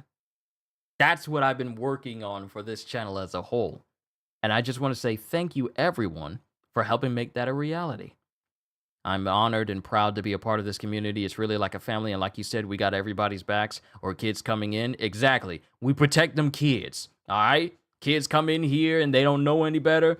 We make sure that they know what's going on. And we also protect them too. Because the YouTube doesn't. A lot of people on YouTube don't care whether or not kids are getting gross and stuff or not. Some YouTubers don't care what they expose kids to. And I feel like that's a problem. Because kids are kids, and therefore their ability to comprehend things that we adults can is different. So it's already something that we do here where we look out for kids, especially for those of people here in chat and also here on this channel who are also parents. Oh, best believe we gonna protect any kids that come up in here because we don't want them getting exposed to nothing. I will literally stop a game if a kid comes in here and it's a mature game, or they know if it's a mature game and it's a kid in here, we will stop to make sure that they're well aware that it's a mature game. It's probably not for you. Maybe get your parents or whatever, because just because kids can be on this platform does not mean that they should be exposed to everything that this platform shows, because it's dangerous out here on YouTube, especially for children. YouTube Kids is a thing, but YouTube knows that they can't make as much revenue from it because making videos for kids eliminates the chances of them having ads on videos, which is why they're trying to force that whole narrative for kids over here. Oh yeah, and creeps as well. Especially that. We protect kids for the creeps that be lurking on YouTube. That's the reason why we tell them if it's kids, hey, do not say your name. Don't say how old you are, because there's a lot of weird people here on the internet. There's a lot of weird people. And I'll be danged if I let another YouTuber who looks good at first and then find out later that they messing with kids. I'll be darned if I let any one of them near this place. You ain't gonna be messing with no kids when if you near me. It's so weird how a whole lot of YouTubers started acting that way. Like, how did you get such notoriety and you messing with people younger than you? What's wrong with you? And the fact that it's happened to multiple YouTubers and streamers, what is wrong with you? So no, we protecting them kids out here. We keeping them safe. And if any creeps show up, you're getting out. You're getting banned. And I don't care how many dummy accounts you make in order to try and come back. Bet you won't find a smart one among them. All the dummy accounts in the world will not allow, people will make tons and tons of dummy accounts, but you'll never find a smart one. And we keeping them out. You act any way that ruins the camaraderie of this place, you're out. I ain't got time to be going back and forth with people trying to say like, well, you're not allowing me to say what I want to say. And there have been multiple times when people would come up and they would say some outlandish stuff to try and get a reaction out of me, and I just pity them. But no, you mess up, you try and mess with any camaraderie that we've created here, you're gone. You try to come over to the server and try to cause and start some stuff, I'ma get you. Don't trust and believe I'ma get you. If I don't get you on my phone, I'ma get you on my computer right here, because I am always at either. So don't even try it. This is a place of peace and a place of camaraderie, and you will not I will protect my home. I will protect this space from both foreign and domestic threats. That's how it works. I will protect the peace that we've built, no matter what happens. I've slowly let the kittens get into the world, but I've explained it before they go into it. The thing is, you never know who you are talking to online. Shouldn't be on the internet to protect kids. What kids require is good parents, family, and a safe environment provided by the last two. And you're right. We protect kids that just happen to be on here. It's not our job, though. Let me just reiterate. Let me just make sure we're clear. We gonna protect them kids if they show up, but we're not gonna be looking for them because it's not our job to protect them. That's the parents' job. It's parents' job to screen the people that the kids are watching, but it's not my job to protect them. I do it just out of necessity, not because I have to, but because it's very important. But it's not our job. Like I did you, that's the reason why I said that. Parents should screen the people that their children are watching to make sure it's safe for them to watch. It is not our job as YouTubers to delegate and regulate all of our stuff according to children if we are not a YouTuber that is predominantly for children. Because I play a lot of rated M stuff. I play a lot of mature stuff on my channel. Blood and guts and gore and dismemberment and tons of violence. I get loud and sometimes belligerent when I'm really getting into a game. All sorts of things pop up on my channel concerning games and series that I'm reading and playing and whatnot. It is not my job, though, to appease the kids if my channel has nothing to do with that. Now, I'll play the occasional Nintendo game, games for kids and whatnot, Kirby, and then in the future, Donkey Kong as well, but I'm going to be playing all sorts of things. It is not my job to limit myself to appease your children in order to keep them safe on the internet, because it's your job as the parent to do that. You should not be letting the internet teach your kids. You should teach your kids about the internet and how dangerous it can be if they're not careful. There's a reason why there was a slogan, and we spoke about this earlier this morning. Ask your parents' permission before going online. Why do you think that is? Because not asking their permission can lead you down a road where you're exposed to things as a kid that is not safe for you mentally, where your maturity is called into question, and then you're seeing things you shouldn't be, you're getting exposed to things you shouldn't be, and it's all the parents' fault because they could not keep you as a kid in check or instruct you. It is the parents' fault if kids get exposed to things, because they should be watching.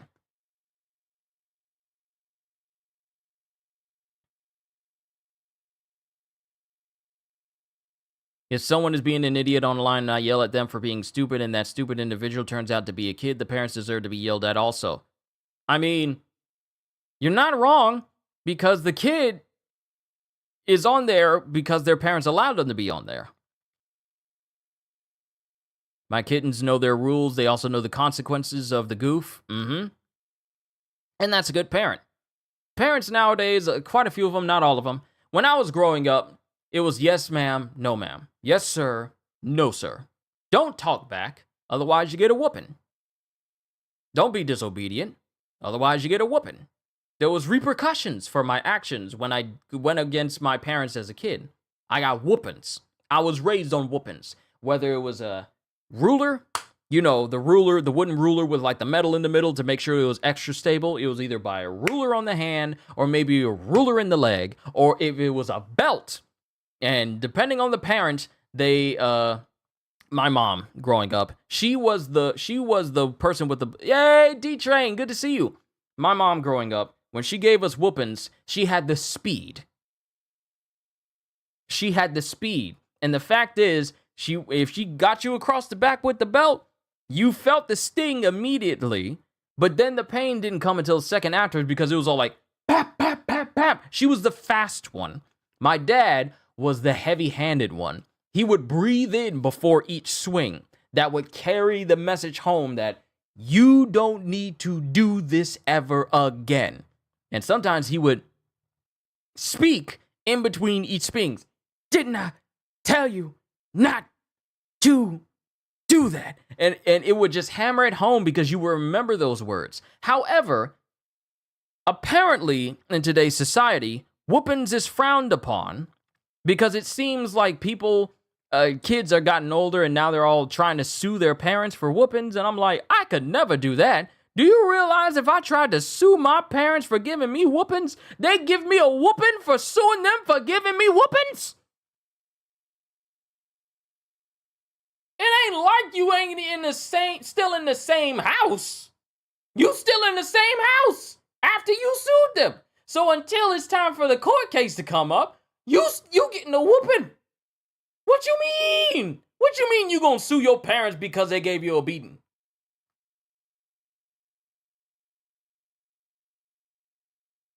That's dangerous. Getting slapped up underneath under the courthouse. Exactly. Like y'all brave. These people are braver than me. They brave. What you mean you suing your parents? They gave me a whooping and it left emotional trauma. Yeah, it traumatized me too as a kid. And what that taught me was to never do it again.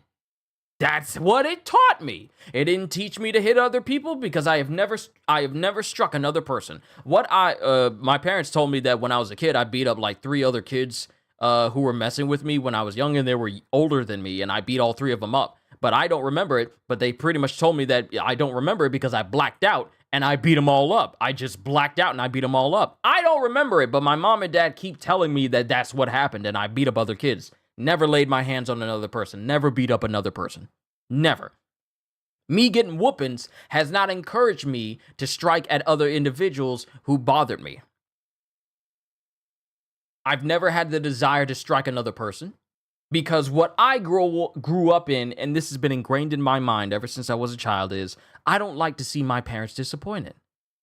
It's a hurtful to me, it's a hurtful feeling when my parents were disappointed in me. If I disobeyed them and they said they were disappointed in me, it hurt me to my heart. To my heart, it was like, I disappointed my parents. It was one of the worst feelings imaginable, your parents being disappointed in you. So what I did and this is what I've been doing the rest of my life, is that I did right by them. I still live with them now, still here with the rest of my family, but I do right by them. I do everything that I can to never disappoint them. And this isn't brainwashing. This is me being instilled. I don't ever want to see that sad, disappointed look on the face of my parents ever again, because I don't like that look on their face. So ever since then, I stopped getting whoopings. I stopped being put on punishment. And I just did right by my parents. I just behaved myself. I represented my family name well. All because I can't stand to see my parents disappointed in me because I do something stupid. That's the reason why I ain't got no baby mamas. That's the reason why I'm not out there in them streets doing all sorts of things. That's the reason why my parents have never had to bail me out of jail, because I've never been to jail, because I'm never going to jail, because I never did anything to put me in jail.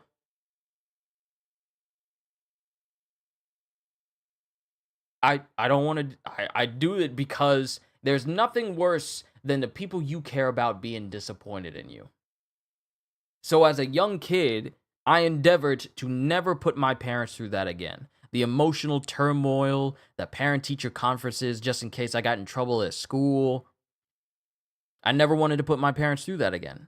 So now, I just basically I've behaved myself all these years. I'm respectful to every single person I speak to. I don't give anybody no trouble. I do right by my family name. Okay, I gotta say this. Y'all gonna think it's funny and messed up. Let's see. 3 years ago, I sat a woman down. She ran up behind me and grabbed my daughter. She yanked her away because she was walking beside Judge the Cane Corso. I protected my daughter from a threat, but because I struck another person, I was the one that was in trouble until the police looked at the ATM cam. If the parents that love you do not discipline you for doing wrong, the world that hates you will maim you for doing wrong. Exactly. Discipline is a virtue. It is. Parents need to understand that you need to teach your children before the world does. And the world does not care how heavy-handed that teaching is. At least with a parent that cares about the well-being and future of their children. Truly care. Not just doing it out of obligation, but because they love their children that much. They will go that extra mile to make sure that their children knows, to make sure that their children retains that knowledge. Because if you're a parent and you couldn't care less what your child does, don't be surprised if you see them on the 6 o'clock news. Either getting arrested, or you have to go down there and collect them. But some peeps are just crappy parents. They push their kids to being wrathful. This is not the ideal world, and your situation is not everyone else's situation. Exactly. Hurts me just thinking about that. Yeah. Some parents are just not meant to be parents. And I said this before. I said this in Discord earlier. Every kid deserves a parent, but not every parent deserves a kid. So I'm grateful for the discipline that I received as a kid because it made me into the man I am now. I speak to all of you respectful. I'm not loud and belligerent. I don't curse and use profanity. I'm not obscene and vulgar. I'm respectful of everyone who pops in. I have definitely learned how to be slow to anger, especially when people come in and try to throw out obscene words to try to disrupt a stream or whatever. I've learned that let it roll off my back. Ain't got nothing to do with me. If that person never shows up, it literally has no effect on me whatsoever because I'll probably never see that person again. And if they keep coming back causing trouble, just deal with it and move on. No need to be loud and irate. No need to show exactly what they want you to do because a lot of people that come up on YouTube that want to cause trouble, they revel in you getting riled up. We call them trolls, but they revel in the fact that you acknowledge that they're bothering you. And I always tell people, starve the trolls. You can see them, don't even say their name. You don't even need to say their name. You can just ignore them. You can just keep removing them. Don't even acknowledge their existence because they thrive on attention that apparently their parents are not giving them. And it's sad. It is. Trying to come into streams where I'm just chill. I'm enjoying myself, relaxing with all of you, and someone comes in and tries to disrupt it because they want to cause trouble, but it's like, you don't understand where you are. If you think that the whole chat is going to turn up just because you want to be disruptive, you got the wrong guy. I am too chill to be bothered by you. You either shape up or ship out. That's how it goes. You don't need to yell it. I don't need to hold on to my mic and yell in order to get my point across for all of you. Because all of you can hear. Whether you have me in your headphones or you have me on your TV or even on your phone. You guys can hear me just fine. I don't need to get loud to prove my point. I can get serious if I need to, but I prefer not to. But I'm grateful. I'm grateful for the upbringing that I got. Cause they've changed my life for the better. Like I look at other people, and I'm more conscientious of what my actions are because when I leave this house, I am representing my family name. And if I go out here being belligerent and rude and it comes back to the family, it is going to negatively impact them because of my actions, of which I don't want to subject my family to.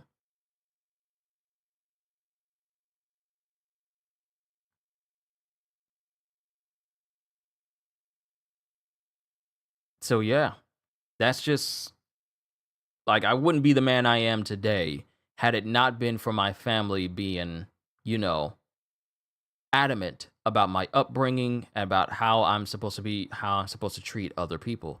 And it's sad that there are so many people out here like these massive influencers and these YouTubers and streamers who are rude to their audience, who are rude to literally everyone around them, and yet somehow they get like this big following. I can't imagine for the life of me leading a life where it's just stooped and being mean and being negative and you're causing trouble for people and people follow you because of that. Oh, I got one, that fridge.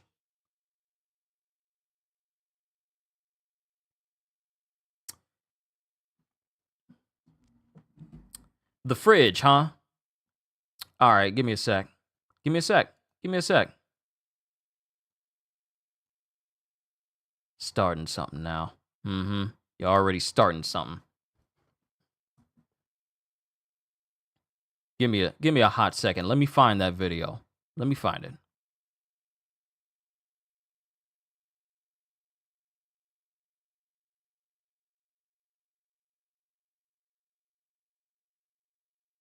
Got to scroll up because you put a whole bunch of things up there.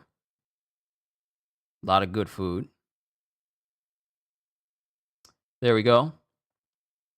All right, give me a sec.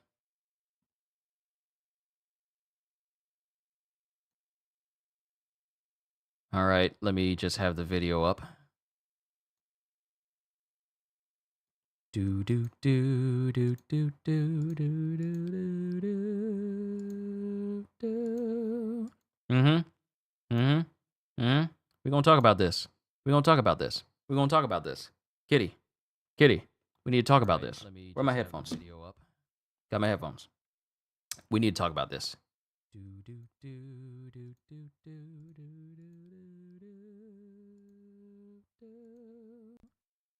Let me see what you said. Let me get chat up on my phone because I'm messing with stuff now. Talk about this. Kitty, Kitty, we need to talk about this. Where are my headphones? Got my headphones. All right, I gotta mute my audio because it's echoing now. Sorry about that. Yeah, I got the desktop audio on so you guys can hear the video, and it was just repeating itself. Sorry about that. I forgot to turn that down. Let's see. Well, when you get super large, you will notice that you can't keep the environment totes clean. Some peeps will hate you just for being well off. I mean, I get that now, and I'm only at like 5,000 plus subscribers right now. So I've had that happen before, but it doesn't happen frequently. But it comes with the territory. We just roll with the punches. We just roll with the punches. But let me bring this back up. All right, so this is something that we need to address of Josh and Mama. I know we have had multiple streams talking about the crazy stuff that this woman has made. First of all, how did she get on TV? How was she on the news? So here's something that was brought up to me while we're chatting that needs to be brought up. Oh, Alicia watched X2. Ooh, I can't wait to see what she thinks about the Nightcrawler scene. I'll watch that later. But here she is. Mama preps for Thanksgiving dinner. Mind you, this was 4 months ago. Mama, you've been busy this morning. Josh, I can use some help.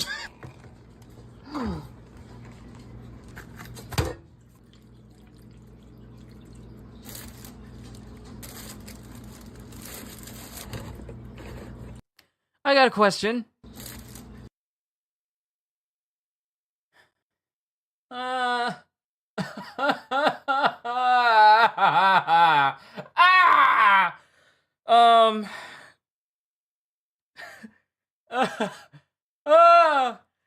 are you putting mayonnaise on a chicken? Why are you putting mayonnaise on a turkey? Why?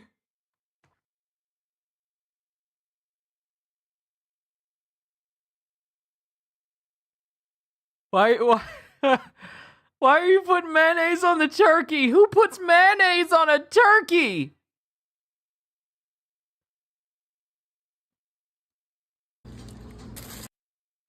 Why would you do this? Why are you putting mayonnaise on the turkey?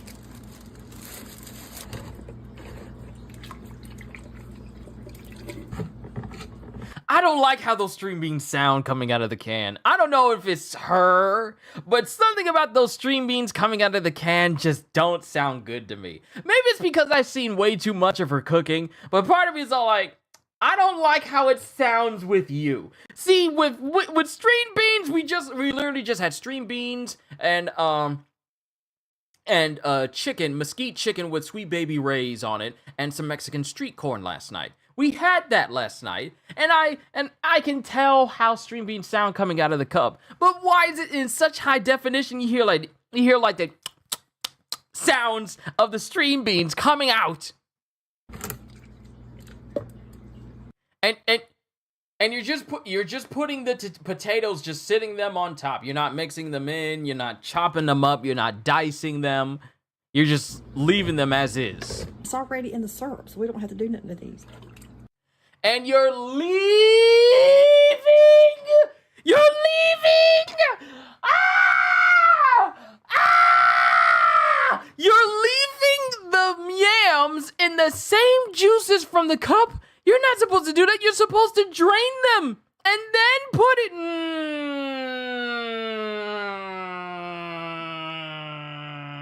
You are literally leaving it in the juices of the yams! See, Kitty, you started something. This wasn't even supposed to be a reaction stream, but you bringing up Mama and Josh and Mama.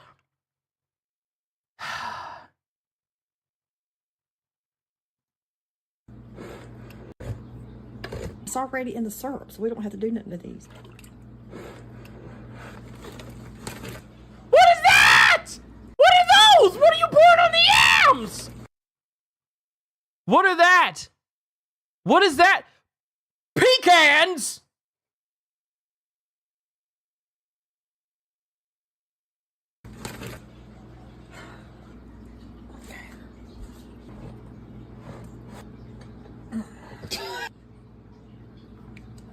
That's good.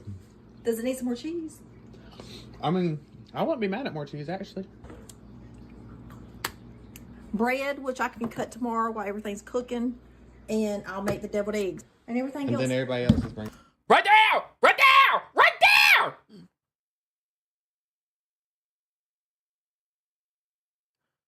Why is your fridge so dirty? Don't you have a wipe? Why is your fridge so dirty? You could have did it last night. Why is your fridge so dirty? Do you mean you put in there food? Why is your fridge so dirty? I can't tell it'll be good. Why? Why?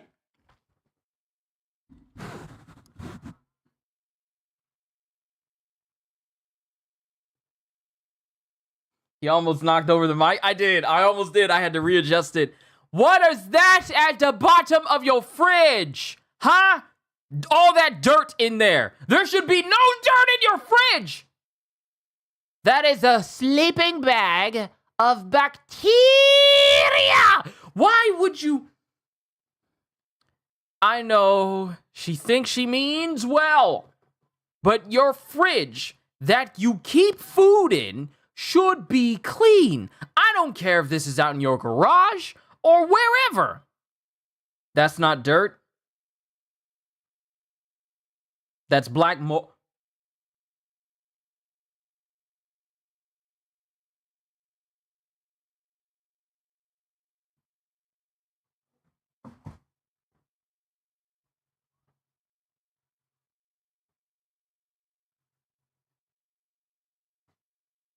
Throw out the fridge! Throw it away! And everything in it!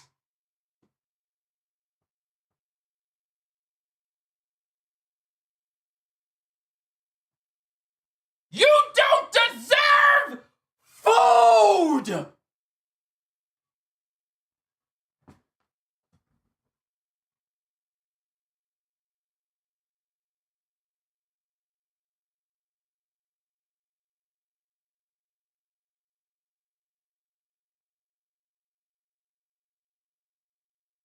Okay. Denim's barking. That means family is here with food. Let me grab that. I need to take I need a walk. Okay? I need to take a walk. Let me grab this lunch. I'll be back.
let's go ahead and wrap this up. Because I don't want to look at any more of Josh and Mama. Black mold in the fridge. What is that? Hold on. What is that? It's right here. Y'all can't see my cursor. It's right there, closest to the screen. Is that meat?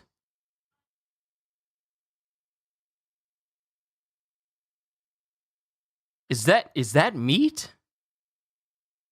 Is that exposed meat? I don't see any plastic wrap on that. Is that just in the fridge exposed?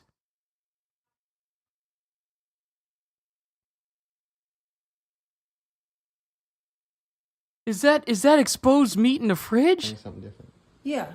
And then I can do the other stuff while this is cooking.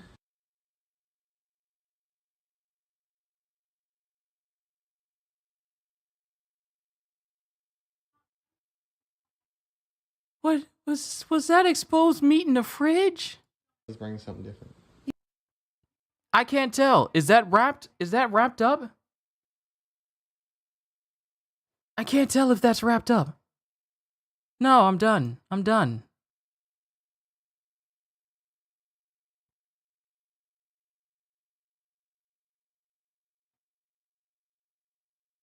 Uncovered. I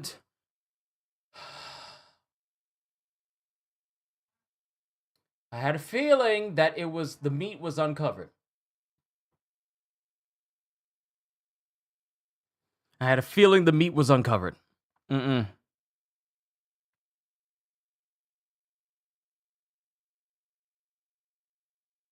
The Baker family from Resident Evil 7 was based on these guys? My goodness, that food was raunchy.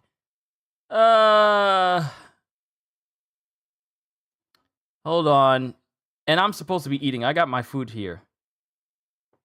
I know. Hold on.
All right, I'm back. We're going to go ahead and wrap it up here.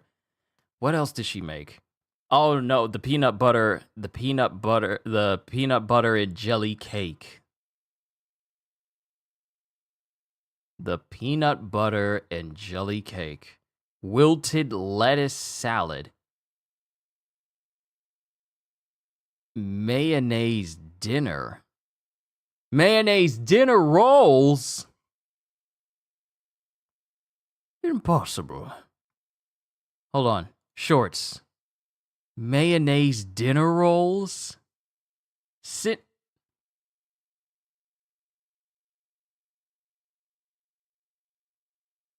How dare you desecrate Cinnamon Toast Crunch? Cinnamon Toast Crunch bacon? TikTok was a mistake. Pineapple casserole? Cinnamon Toast Mayonnaise, no. Mayonnaise ramen, no. We're done. We're done. We're done. Ladies and gentlemen, thank you for tuning in. No, I gotta end it here. I can't look at that anymore. I can't look at that anymore. I can't. I'm glad we had this opportunity to talk. I'm glad we had this opportunity to talk to each other. Thank you, Kitty, for the super chats. I greatly appreciate them. No, we're not doing that. We're not doing that. Thank you for the talks. It was fun talking to you guys once again. I'm thinking about what I'm gonna have tomorrow, other than the next chapter of Solo Leveling Ragnarok, because we could have another little game session. Since One Piece episodes drop on Sundays now, it pretty much gives me the rest of Saturday to do with whatever I please. So we could have another game session, maybe more Kazan, because I'm playing through New Game Plus. Your food is safe. It's always safe. I feel at home when I see your food. Safe. Bundled up in a blanket wrapped in meaty and or vegetable or fruity goodness. I'm fine looking at your food, but not hers. I get distraught. That can make a depressed person even more depressed. I'll pass. But it was great talking to all of you. I'm glad we had these conversations. I'll try and do these sort of sessions a little bit more regularly, especially if matters come up and I really want to address them. Then we'll have more streams like this. But it'll probably be a hot minute before we have another big chat session like we did before. So thank you. Thank you all for tuning in. Chaos Creations, hello. When's the One Piece chapter? Sunday, as always. Now, of course, my church has like this Easter Sunday thing they're going to be doing both the service and afterwards. So the reactions will probably be later in the day. I have it currently scheduled on the channel for 5 p.m. Eastern Standard Time. So correlate that to whatever time zone you're in. If it's early, then obviously wait until you're at a decent time where you can watch it at your leisure. But I'm going to be spending time with my family beforehand. And then I will be taking care of One Piece Sakamoto Days. And then, of course, the One Piece episode, all in that same day once I get home. So I'll get all of that knocked out for all of you guys. Will I ever do mobile game streams? Probably not. Probably not. I am not really big on mobile games. And I already have my own reservations against mobile games as a whole and just mobile gaming. Even though it's very accessible, I prefer consoles, either my Switch or my PlayStation. I'm not really that big on mobile gaming as a whole. So apologies if I don't ever plan to do one of those. Not even for Solo Leveling Arise would I do entire streams based on it. Simply because of what type of game it is. So, unfortunately, it's not on the cards for something that I would pretty much ever do on my channel. Sorry about that. But this was a good talk. I'm glad I was able to talk to you guys about different subjects, from jobs to parenting to kids to basically you guys helping make this such a success story of a YouTube channel after I left my last job. I just want to say thank you. Thank you for your time. Thank you for your patronage. Thank you for your super chats and everything else. All I can say to you at the end of the day is, hope you all enjoyed. Can't wait to see you all in my next video. Like and subscribe if you haven't already, because I am always looking forward to entertaining you, and because I know you're coming back anyway. So have a fantastic day, and once again, as always, later, peoples!